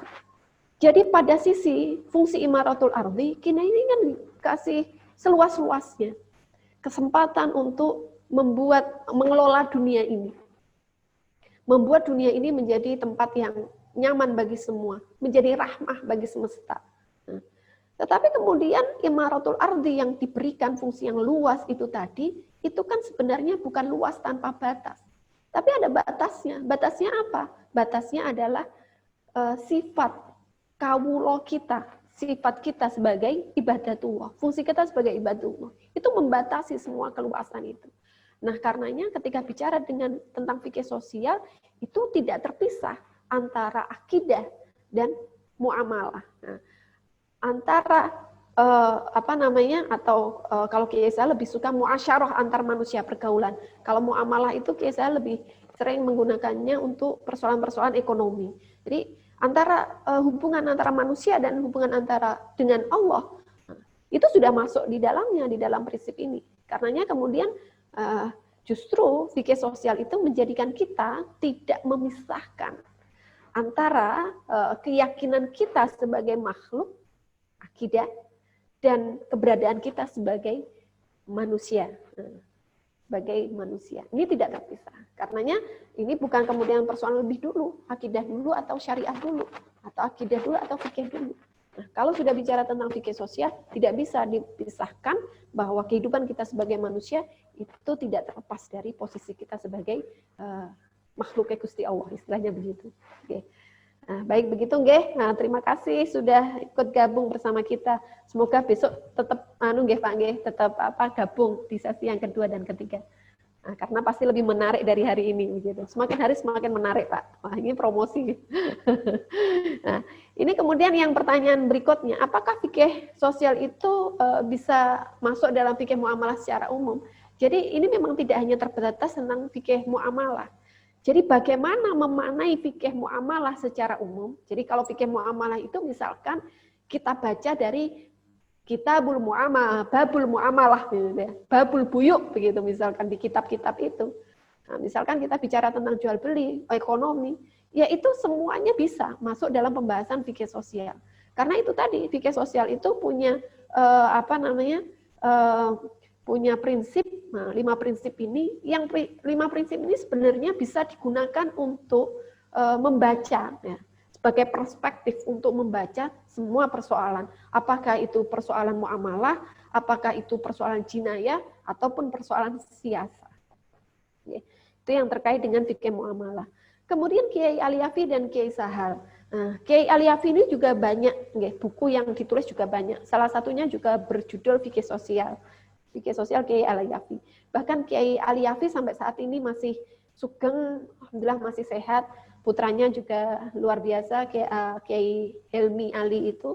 Nah, beliau juga adalah tokoh-tokoh yang luar biasa dalam mengembangkan keilmuan.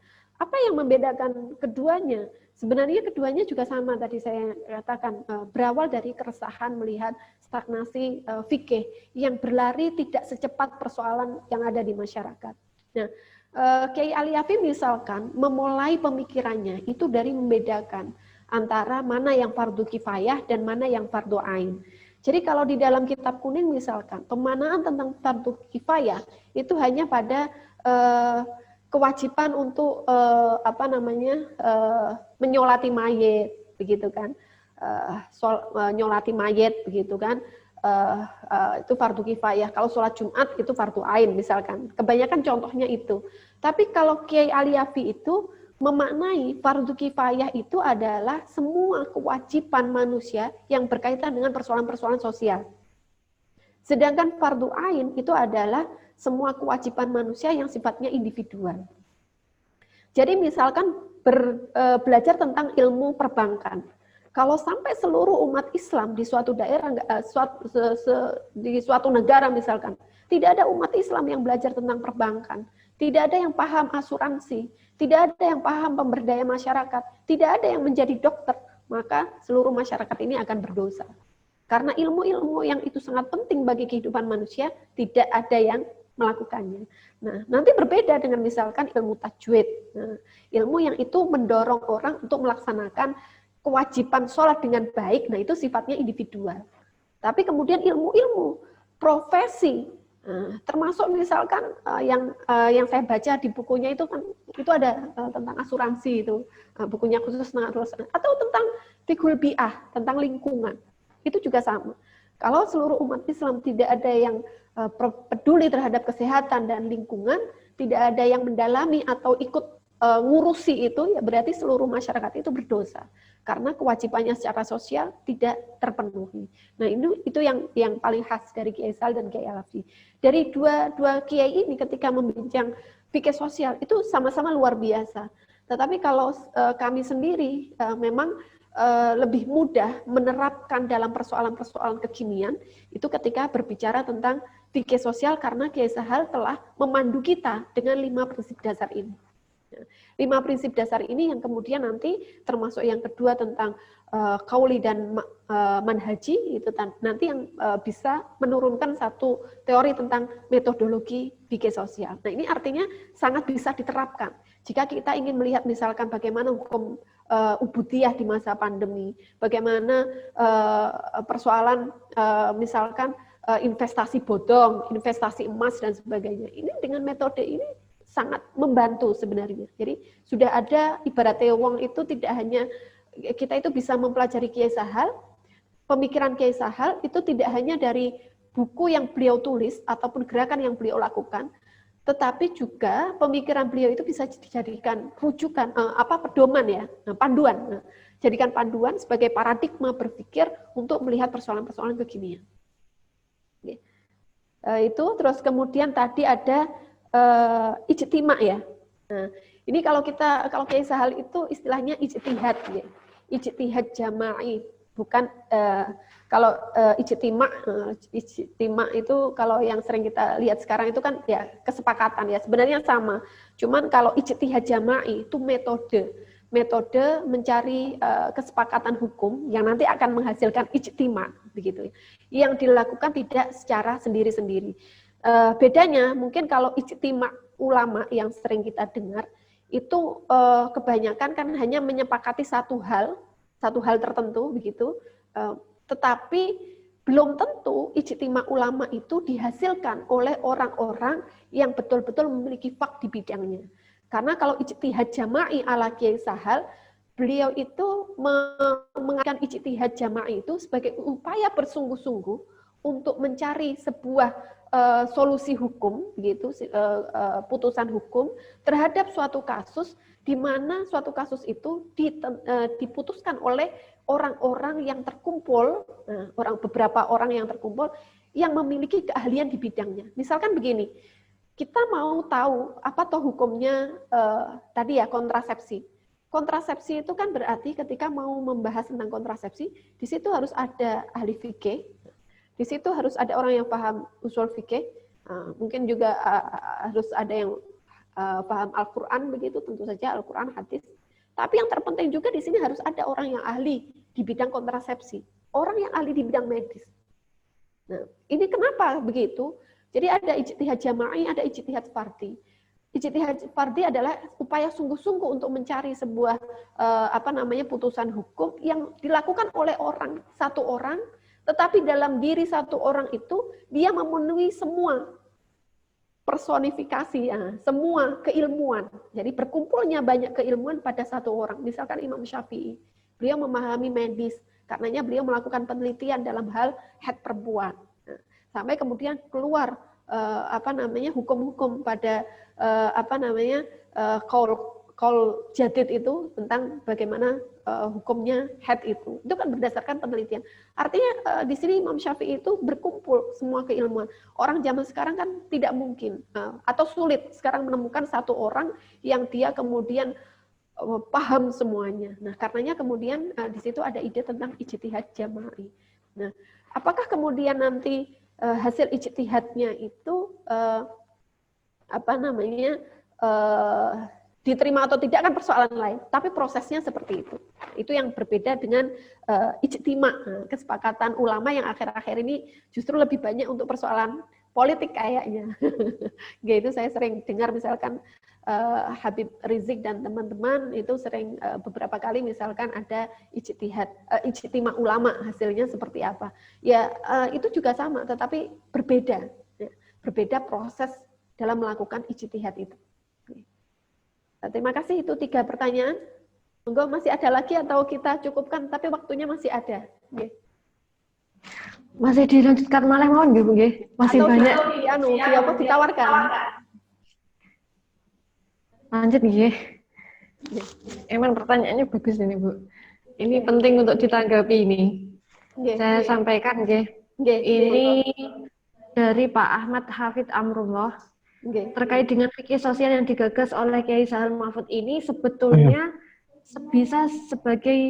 bisa menjadi sebagai tawaran metodologi hukum Islam atau istinbat hukum untuk menjawab problemisasi umat di Indonesia sebagai konstitusi syariah, sebagaimana yang akhir-akhir ini sedang digemari dikaji di beberapa perguruan tinggi Indonesia, atau hanya sekedar menjadi pemaparan pemikiran Kiai Sahal tentang jawaban beliau terkait dengan suatu kasus tertentu yang kemudian dikodifikasi menjadi sebuah buku. Ini penting untuk ditanggapi, nggih, Bu nggih. Selain itu ada pertanyaan lagi terkait dengan ada asumsi Enggak ada suaranya, Mbak. Diulangi. Mati tapi. Nah, baik, apa Mbak Gun langsung dibacakan, saya tulis. Oh iya, sudah bisa. Oke. Ada asumsi kuat bahwa Kiai Sahal itu terpengaruh dengan tokoh-tokoh di LP3IS. Jika memang iya, sejauh mana tokoh-tokoh LP3IS itu mempengaruhi Kiai Sahal hingga beliau melahirkan gagasan fikih sosial itu. Kemudian terkait fikih sosial ini, apakah ilmu-ilmu di pesantren sudah cukup atau perlu diperkaya? Kemudian terkait dengan urgensi institusionalisasi pemikiran fikih sosial Kiai Sahal, khususnya di konteks Indonesia itu seberapa urgent? Mungkin itu dulu, Bu, bisa ditanggapi langsung. Ya, baik, terima kasih. Ini menarik karena banyak sekali yang respon ya dari pertanyaan-pertanyaannya. Karenanya saya sangat berharap nanti nggak ada yang protoli dari satu sesi ini, nanti harus ikut di sesi 2 dan 3, ada Bunyai Internasional, Bunyai Umdah Baroroh nanti yang pasti juga akan sangat menarik. Dan ada Dr. Jamal yang juga luar biasa, bukunya sudah, citasinya sudah 3.000 lebih begitu ya, banyak menjadi rujukan. Nah, saya ingin mencoba menjawab dulu dari bagaimana fikih sosial ini, apakah dia hanya sebagai wacana begitu, atau sebenarnya bisa juga dijadikan metodologi gitu ya, berpikir untuk memecahkan problematika umat.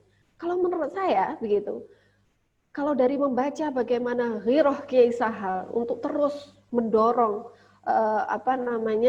bagaimana fikih sosial itu menjadi wacana yang mempengaruhi kaum muda ketika itu, dan juga dengan cara beliau terus menulis dan kemudian menjadi pengampu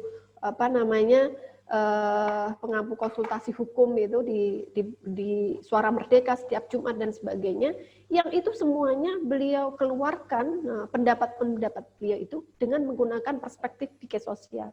Ini artinya begitu, bagaimana, apakah fikih sosial ini bisa atau tidak dijadikan sebagai pijakan metodologis untuk memecahkan problem umat, hanya persoalan bagaimana upaya kita mendakwahkan fikih sosial. Kalau kita bisa meyakinkan banyak pihak bahwa ini cukup penting dan ini bisa pasti akan bisa, karena saya melihat dari hasil diskusi kita, bangunan metodologinya itu sangat bisa dijadikan rujukan untuk memecahkan persoalan-persoalan kekinian. Karena itu tadi saya bilang, yang membedakan dengan fikih progresif, yang membedakan dengan fikih inklusif, fikih keseharian dan yang lainnya itu, saya lihat fikih sosial Kiai Sahal ini lebih jelas secara metodologis, karena dia paradigma berpikirnya juga jelas.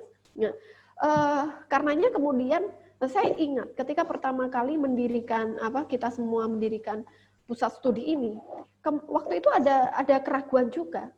Fikih sosial itu kan pertama kali dikeluarkan Kiai Sahal sekitar tahun 94. Nah, 96,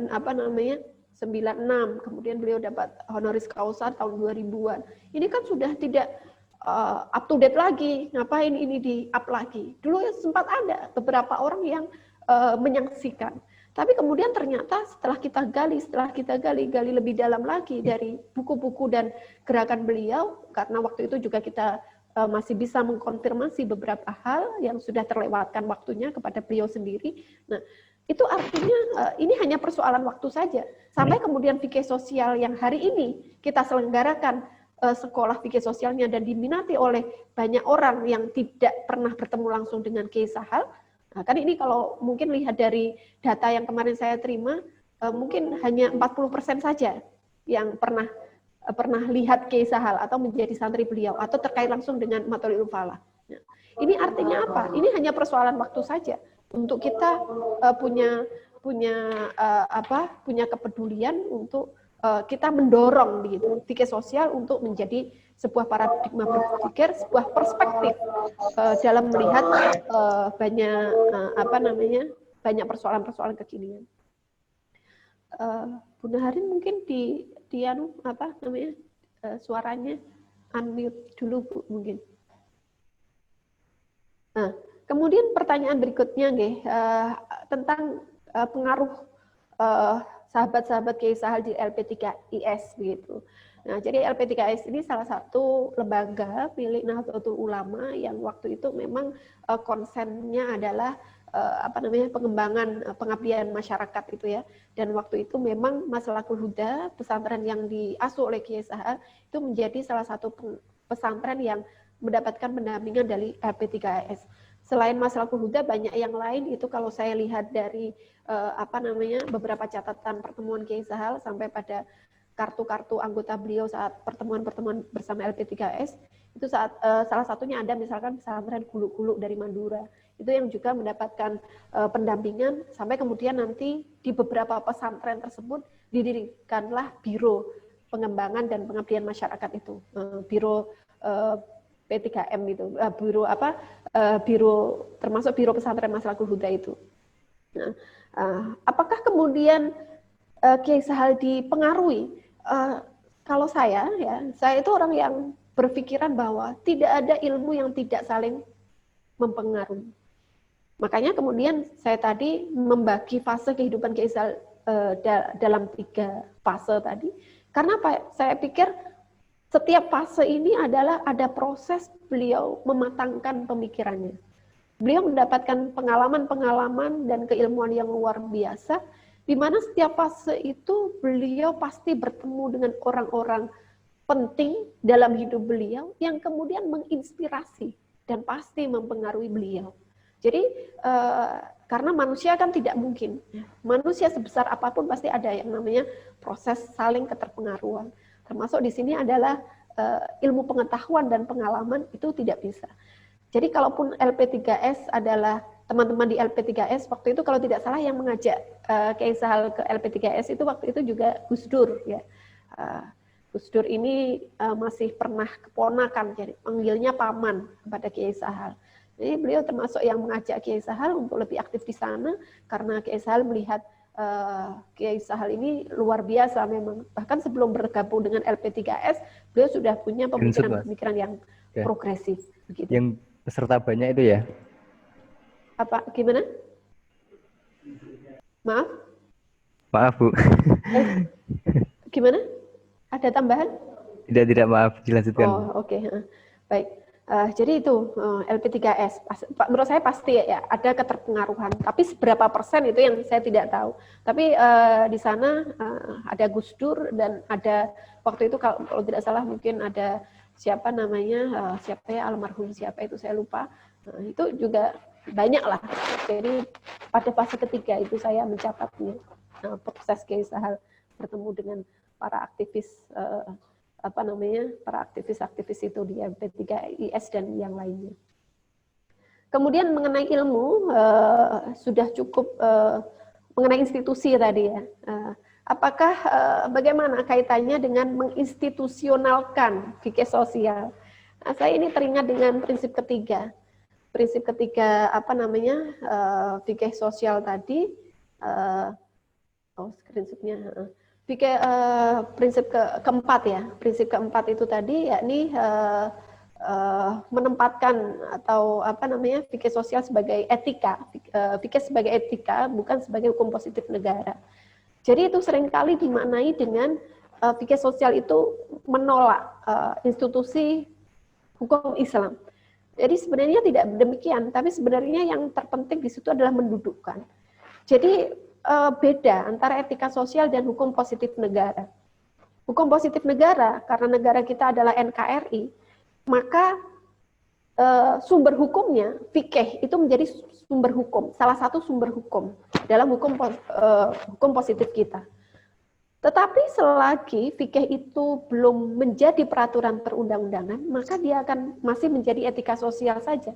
Artinya negara tidak punya kewajiban untuk ikut mengawal hukum itu bisa terlaksana dan tidak ikut punya kewajiban untuk memberikan sanksi begitu. Nah, ini artinya apa? Ini artinya nanti berbeda posisinya jika fikih itu sudah menjadi hukum positif negara. Nah, bagaimana kemudian pentingnya fikih sosial terkait dengan institusi ini tadi? Nah, nanti dilihat saja sampai seberapa urgent hal yang ingin diperjuangkan itu atau hukum-hukum yang berlaku itu harus menjadi hukum positif negara. Misalkan begini, terkait dengan perkawinan. Kenapa kemudian ada kompilasi hukum Islam yang terkait dengan hukum keluarga? Kiai Sahal waktu itu kompilasi hukum Islam itu kan di situ ada hukum tentang perkawinan, ada perceraian, ada tentang wakaf, ada tentang waris begitu ya. Ini masuknya adalah hukum keluarga. Kenapa waktu itu kan awalnya kepres ya. KHI itu bukan undang-undang, ini peraturan perundang-undangan tapi bukan undang-undang. Itu keputusan presiden. Nah, sebenarnya pada tahun-tahun 70-an, 80-an, 70-an, 80-an itu ada upaya untuk menjadikannya sebagai undang-undang. Nah, salah satunya sebenarnya ini kalau dalam tulisan Pak Muksid itu, beliau menemukan satu jejak. Kiai Sahal juga ikut serta dalam rapat-rapat persiapan. Meskipun sampai saat ini kemudian KHI belum beranjak dari pertama kali dimunculkan. Ini artinya apa? Hukum keluarga dalam hal ini memiliki posisi yang sangat penting. Karena posisi di dalam keluarga, ini jika tidak diatur oleh negara, itu kan sering sekali terjadi diskriminasi di dalamnya tanpa negara bisa ikut campur. Karenanya kemudian ada sisi-sisi kemanusiaan yang mendorong fikih keluarga ini menjadi hukum positif negara sehingga menjadikan negara ikut mengatur bagaimana yang seharusnya akta nikah itu menjadi mengikat. Sehingga cerai itu tidak mudah, tidak hanya melalui lisan, dan ada konsekuensi-konsekuensi hukumnya ketika orang tidak melakukan pernikahan secara resmi. Sehingga dengan demikian ini akan melindungi hak-hak perempuan dan hak-hak anak begitu. Jadi ada sisi kemanusiaan yang harus dipertimbangkan, kemaslahatan ini yang menjadikan fikih itu kemudian harus didorong menjadi hukum positif negara dalam bentuk kompilasi hukum Islam.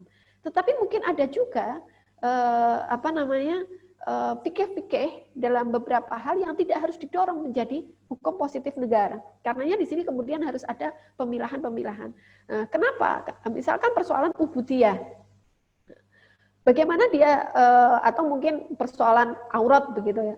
Menutup aurat itu kan sesuatu yang sifatnya usul ya, usul sudah pokok. Tidak ada satupun ulama yang menolak kewajiban manusia, tidak hanya perempuan, untuk menutup aurat. Tapi bagaimana bentuk menutup auratnya? Atau sampai berapa batasannya? Ini kan sifatnya furu'iyah, sehingga kemudian ada banyak perdebatan mengenai bagaimana seharusnya perempuan atau laki-laki itu menutup aurat. Apakah sama-sama pakai gamis atau boleh juga pakai jari dan sebagainya. Ini karena persoalan furu'iyah, maka ulama banyak juga berdebat. Dan orang kemudian punya keleluasaan untuk memilih sesuai dengan kondisinya masing-masing, sesuai dengan konteksnya masing-masing, sesuai dengan tuntutan terhadap mungkin profesinya masing-masing dan sebagainya. Nah, ini artinya kalau persoalan itu dijadikan hukum positif, nah ini kan kemudian hal-hal yang sifatnya kekayaan fikih menjadi hilang. Ini yang kemudian kalau kaitannya dengan institusi hukum, itu yang nanti yang harus banyak digali dulu. Apakah benar misalkan fikih tertentu itu memang harus dipositifkan, dijadikan hukum positif, atau sebenarnya justru menjadi luar biasa jika itu cukup menjadi etika sosial.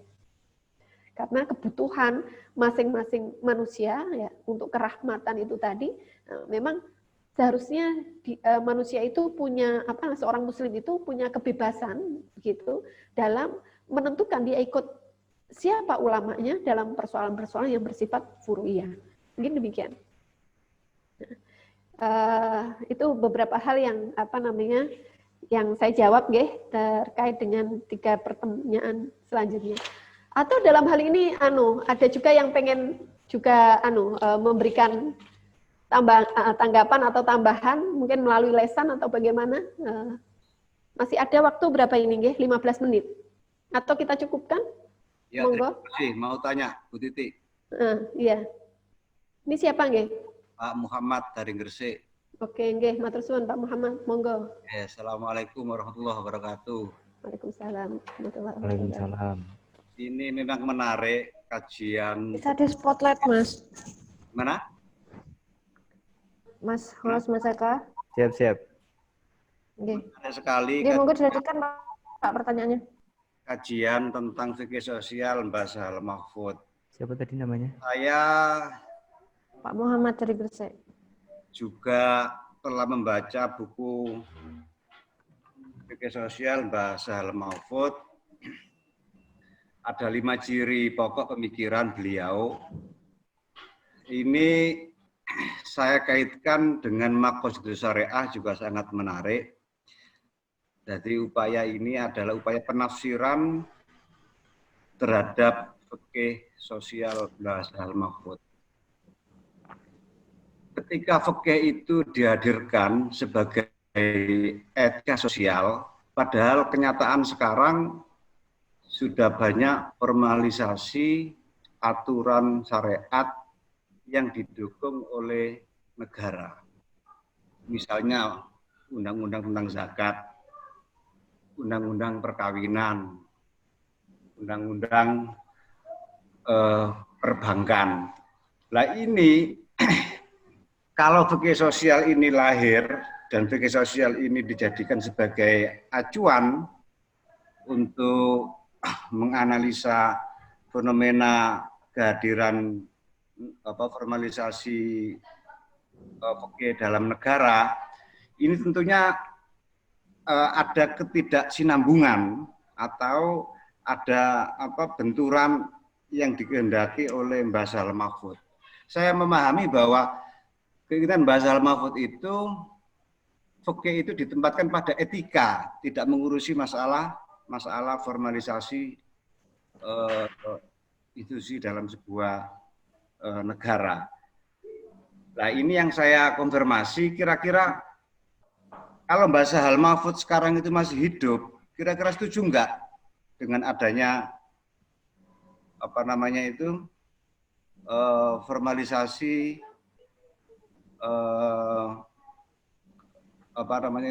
formalisasi dari undang-undang tentang misalnya zakat, perbankan, undang-undang tentang hukum keluarga, nikah talak dan cerai itu, atau punya penafsiran lain dalam menghadapi masalah yang saya sampaikan tadi. Nah, itu yang saya tanyakan sementara. Terima kasih, Bu Nyai Tuti. Matur suwun, matur suwun. Nggih. Saking gresik nggih, Pak. Matur suwun nggih sampun ikut di diskusi ini. Jadi memang prinsip keempat nggih. Jadi menghadirkan fikih sebagai etika sosial bukan sebagai hukum positif negara. Nggih.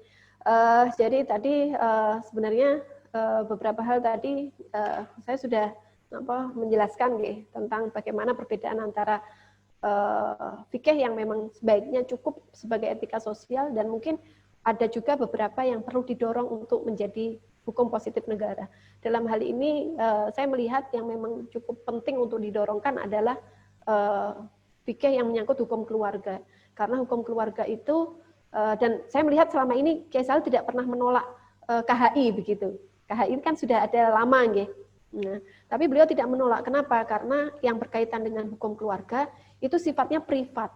Jadi kalau negara tidak ikut campur, maka persoalan-persoalan yang kaitannya dengan diskriminasi dan kekerasan begitu, pemenuhan terhadap hak anak terutama, saya lebihnya ke hak anak nih.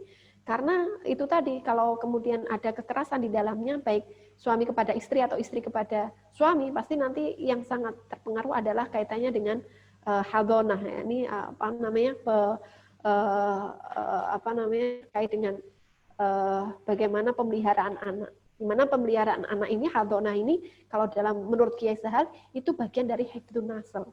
Jadi pemanaan Kiai Sahl terhadap makosid tentang melindungi kelangsungan keturunan, ya, hifdzun nasl, itu termasuk beliau contohkan adalah hadonah. Nah, karena ini sangat penting, kemudian maka itu menjadi domain yang mungkin perlu ada negara, orang ketiga yang ikut mengawasi. Tapi kalau yang persoalan lainnya, misalkan tentang zakat, undang-undang zakat, ini nyuwun saya mungkin sedikit saya saya luruskan bahwa yang ada itu bukan undang-undang zakat, tapi undang-undang pengelolaan zakat. Jadi kebetulan saya di semester kemarin juga sempat mengkritisi undang-undang itu bersama dengan mahasiswa gitu dalam mata kuliah legal drafting tentang undang-undang zakat. Saya pikir dalamnya itu tentang zakat, si A harus memberikan zakat berapa, si B memberikan zakat profesi bagaimana dan sebagainya. Ternyata tidak. Jadi undang-undang pengelolaan zakat itu hanya mengatur tentang amil. Administrasi Bu ya. Nggih. Jadi amil itu basis. Nah, Badan Amil Zakat Nasional itu kan ada yang nasional. Kemudian bagaimana kalau daerah-daerah ini mau mendirikan? Bagaimana kalau itu ada swasta, misalkan pesantren mau bikin lembaga amil zakat, NU bagaimana? Nah itu lebih ke situ, jadi ke pengelolaannya.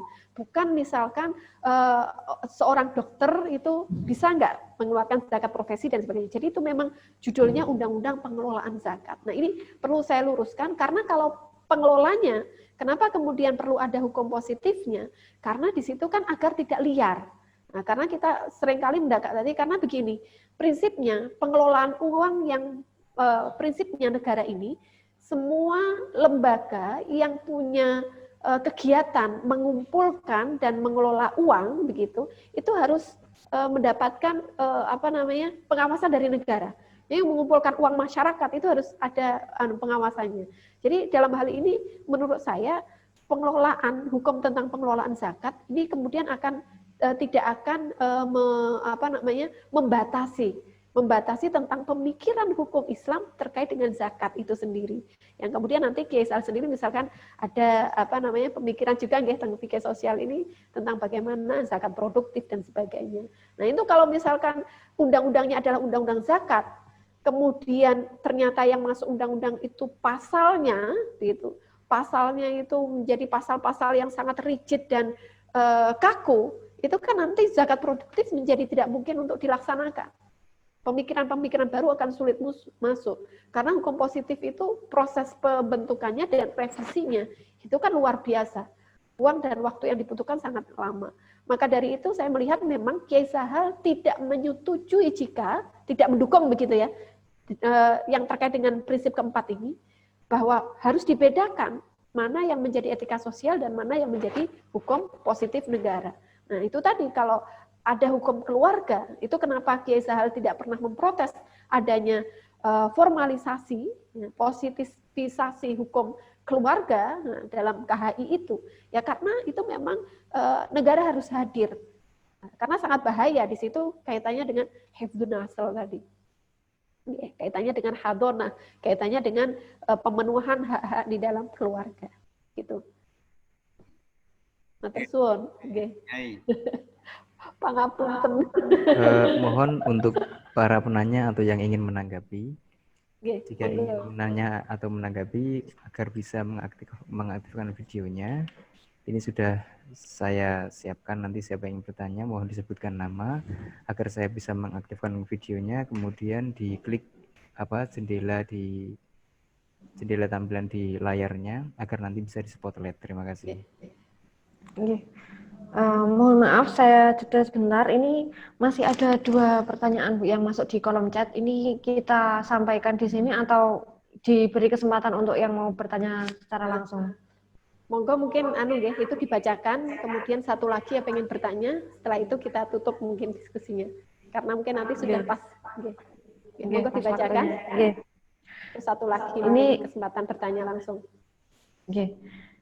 Bisa dijelaskan tentang dobit antara sawabit dan furuk menurut Kiai Sahal, Bu?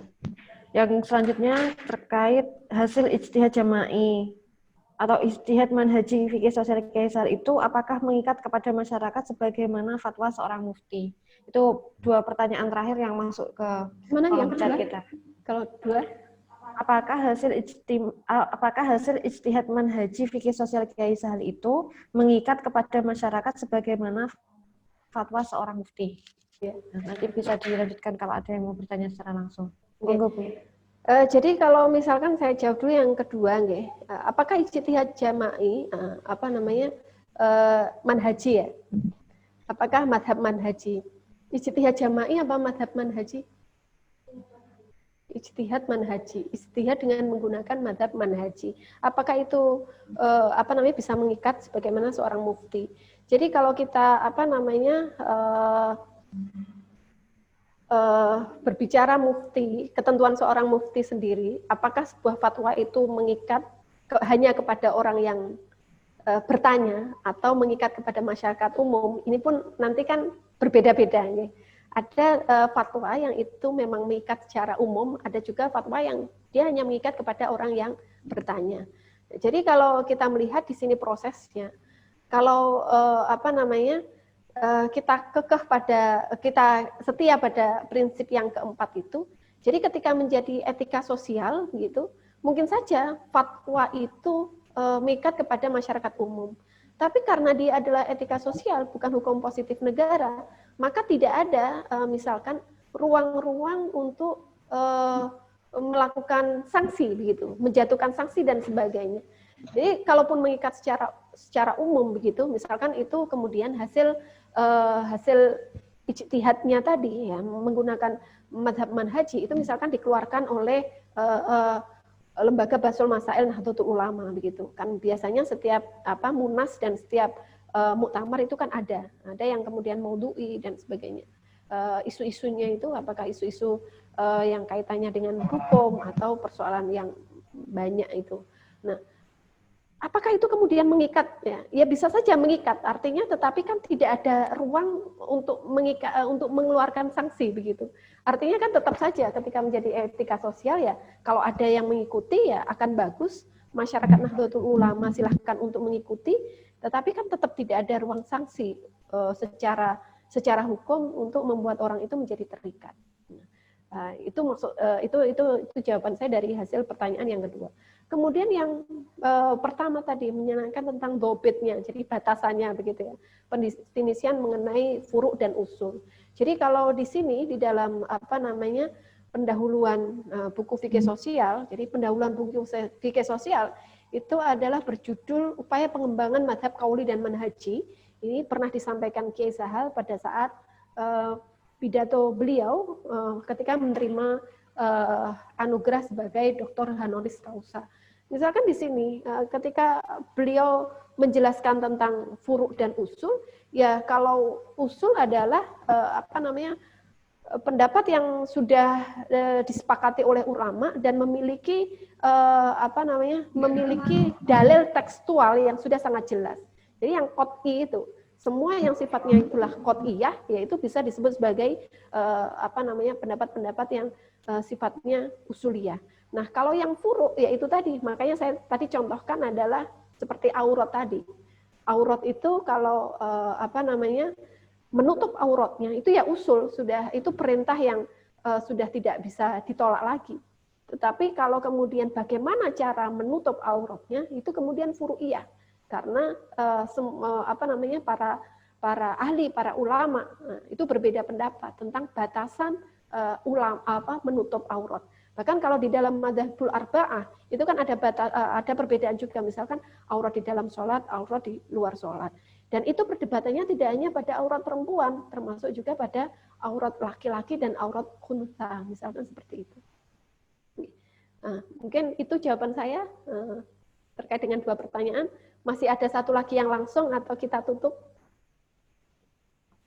Monggo ditawarkan kepada Bapak Ibu sekalian. Ini sudah pas setengah 4. Ini sudah Halo, Bu. Kalau menanggapi Bu, Oke, monggo. Saya Ahmad David Amrullah. Ini tadi manggilnya Bapak, sebenarnya saya belum Bapak-bapak, saya masih menjadi santri di salah satu pondok pesantren Tambak Beras di Pondok Bumi Jami Al Muhibbin yang diasuh Kiai Haji Muhammad Jamaluddin Ahmad. Yang mau saya tanyakan, ini menarik tadi dikatakan bahwasannya fikih sosial itu kalau kita mau mendakwahkan secara masif akan menjadi sebuah metodologi hukum untuk memecahkan problem-problem umat yang ada sekarang ini, baik menyangkut keuangan, pernikahan, dan yang lain-lain. Yang saya tanyakan ini, soalnya ada beberapa pondok itu masih ngugemi atau masih berprinsip pondok itu sebagai the center of tafakufiddin, pusat ilmu agama. Ketika diberikan wawasan tentang sosial ataupun itu masih hal-hal yang jumud atau hal-hal yang aneh. Pribadi saya sendiri ketika mendengar istilah fikih sosial itu juga agak kaget. Ini fikih apa lagi gitu? Ini fikih yang model apa lagi? Kok ada fikih sosial?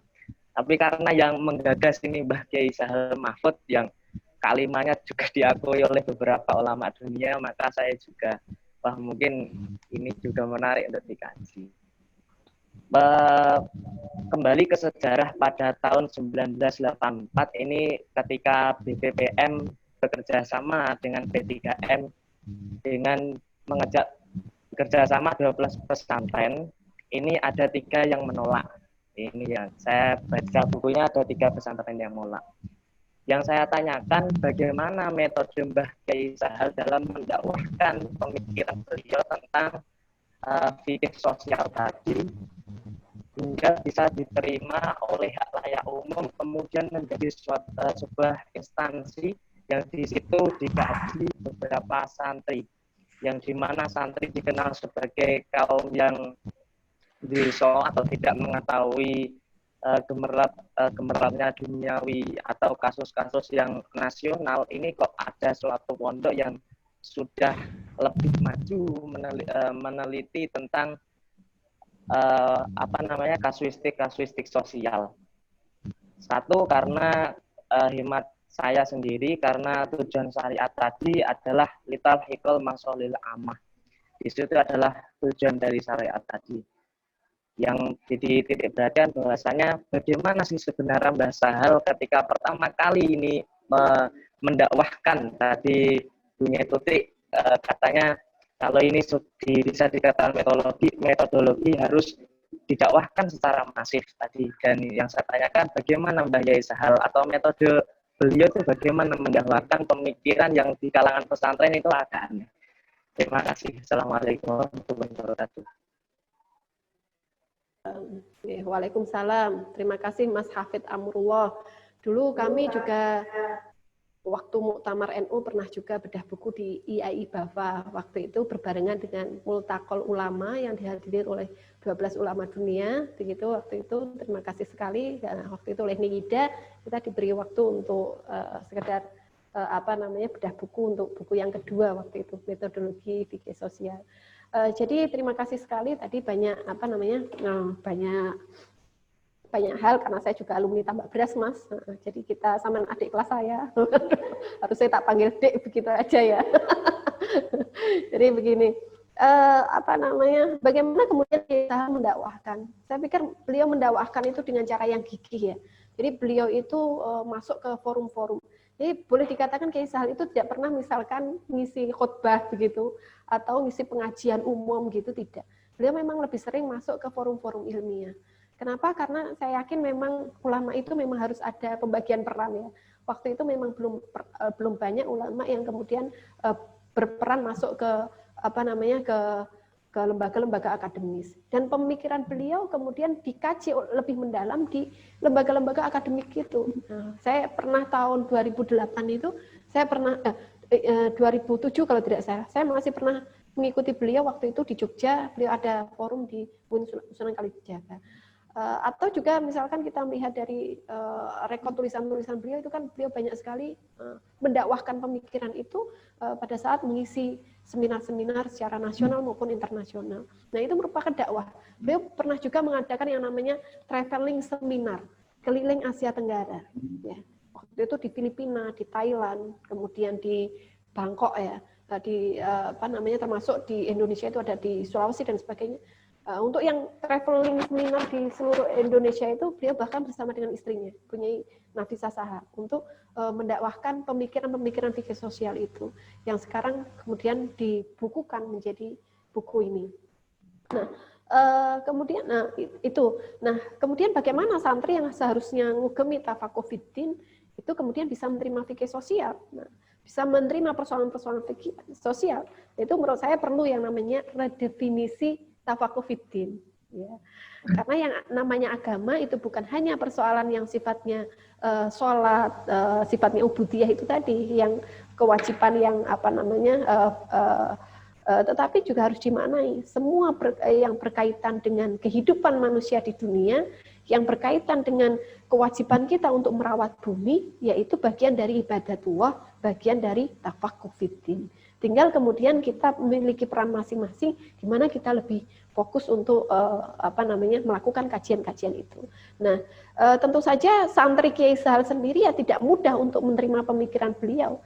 Tapi itu tadi karena beliau itu punya otoritas keilmuan yang luar biasa gitu. Bahkan ketika mungkin Pusat Visi ini melakukan kajian-kajian pemikiran beliau, itu ya pada tahap tertentu mungkin akan ada yang kemudian mempertanyakan.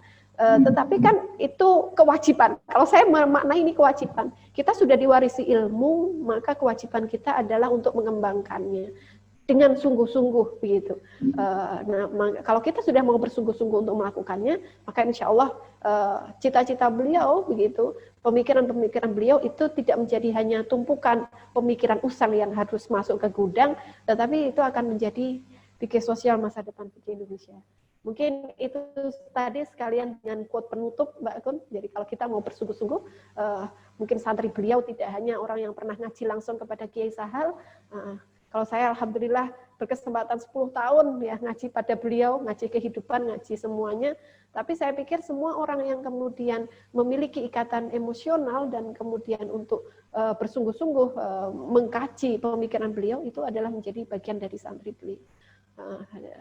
Demikian dari saya, mungkin saya tutup, dan sekali lagi sebelum saya kembalikan kepada moderator, monggo semuanya untuk mengikuti sesi kedua dan ketiga dari Sekolah Fikih Sosial ini sehingga tidak terputus, apalagi besok ada metodologi dan sesi keempat Sabtu nanti ada aplikasi. Itu akan sangat penting kita memahami bangunan keilmuan yang yang diwariskan oleh Kiai Sahal ini. Demikian dari saya, sekali lagi terima kasih. Akhirul kalam ihdinas siratal mustaqim. Wassalamualaikum warahmatullahi wabarakatuh. warahmatullahi wabarakatuh. Baik, terima kasih sekali kepada Ibu Direktur Pusat Visi yang sekaligus menjadi narasumber. Mati.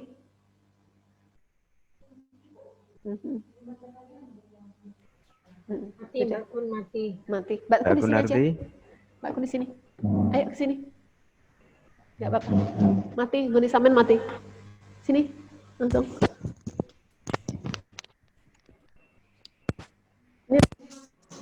Ini coba. Jamal, gimana kabarnya? Oke, ayo. Setelah Melayu.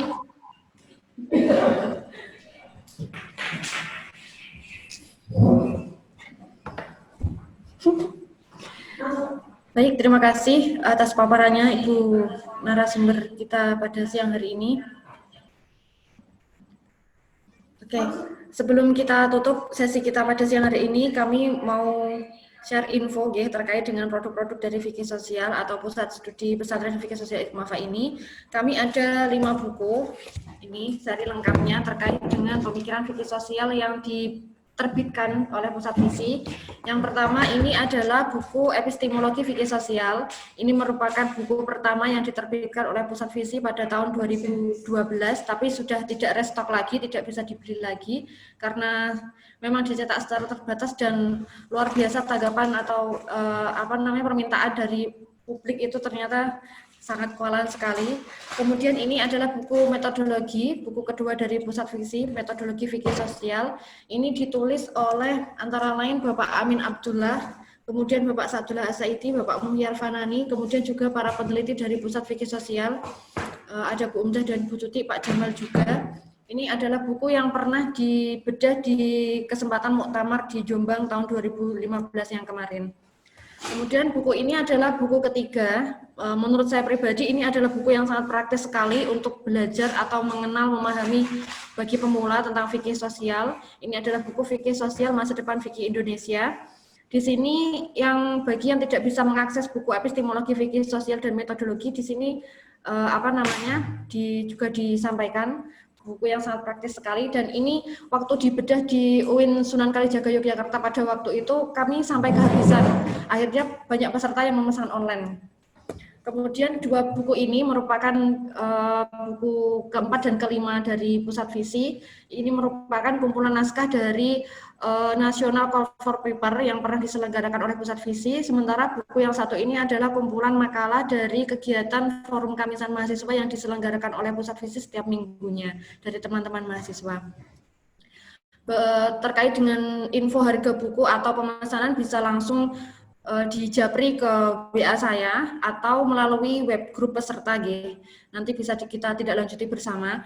Sebelum kami tutup, kami ingatkan sekali lagi kepada para peserta untuk mengisi daftar kehadiran di form Google Formulir yang sudah kami sampaikan linknya di grup. Kami pribadi mohon maaf atas segala kekurangan dalam mengantarkan acara siang hari ini. Sampai berjumpa lagi, sampai ketemu lagi di kesempatan forum atau sesi kedua dari webinar Sekolah Fikih Sosial ini. Mohon maaf sebesar-besarnya dan terima kasih banyak kami haturkan kepada para peserta yang sudah bergabung hari ini. Akhirul kalam, wassalamualaikum warahmatullahi wabarakatuh. Waalaikumsalam warahmatullahi wabarakatuh. Mbak Gunarti, mohon untuk bukunya diperlihatkan semua. Yeah. Untuk diambil gambarnya. Mundur sedikit, mundur sedikit. Atau laptopnya digeser ke depan sedikit. Ini buku yang bestseller ini. Agar bisa kelihatan semua gimana? Mundur sedikit ya. Kelihatan ya, Mas? Nggak full nggak masalah. Ada modelnya toh. Modelnya nggak fotogenik, Mas. Nyatan nggih. Kapan nggih? Nggih. Ya, oke. Bisa di info di web peserta, Mas. Sebentar. Ini ada chat masuk ini. Bentar, tak full screen dulu. Sebentar. Sorry. Oke, cukup. Terima kasih. Bisa ditutup, Mas. Silakan. Udah? Baik, Bapak Ibu semua, terima kasih.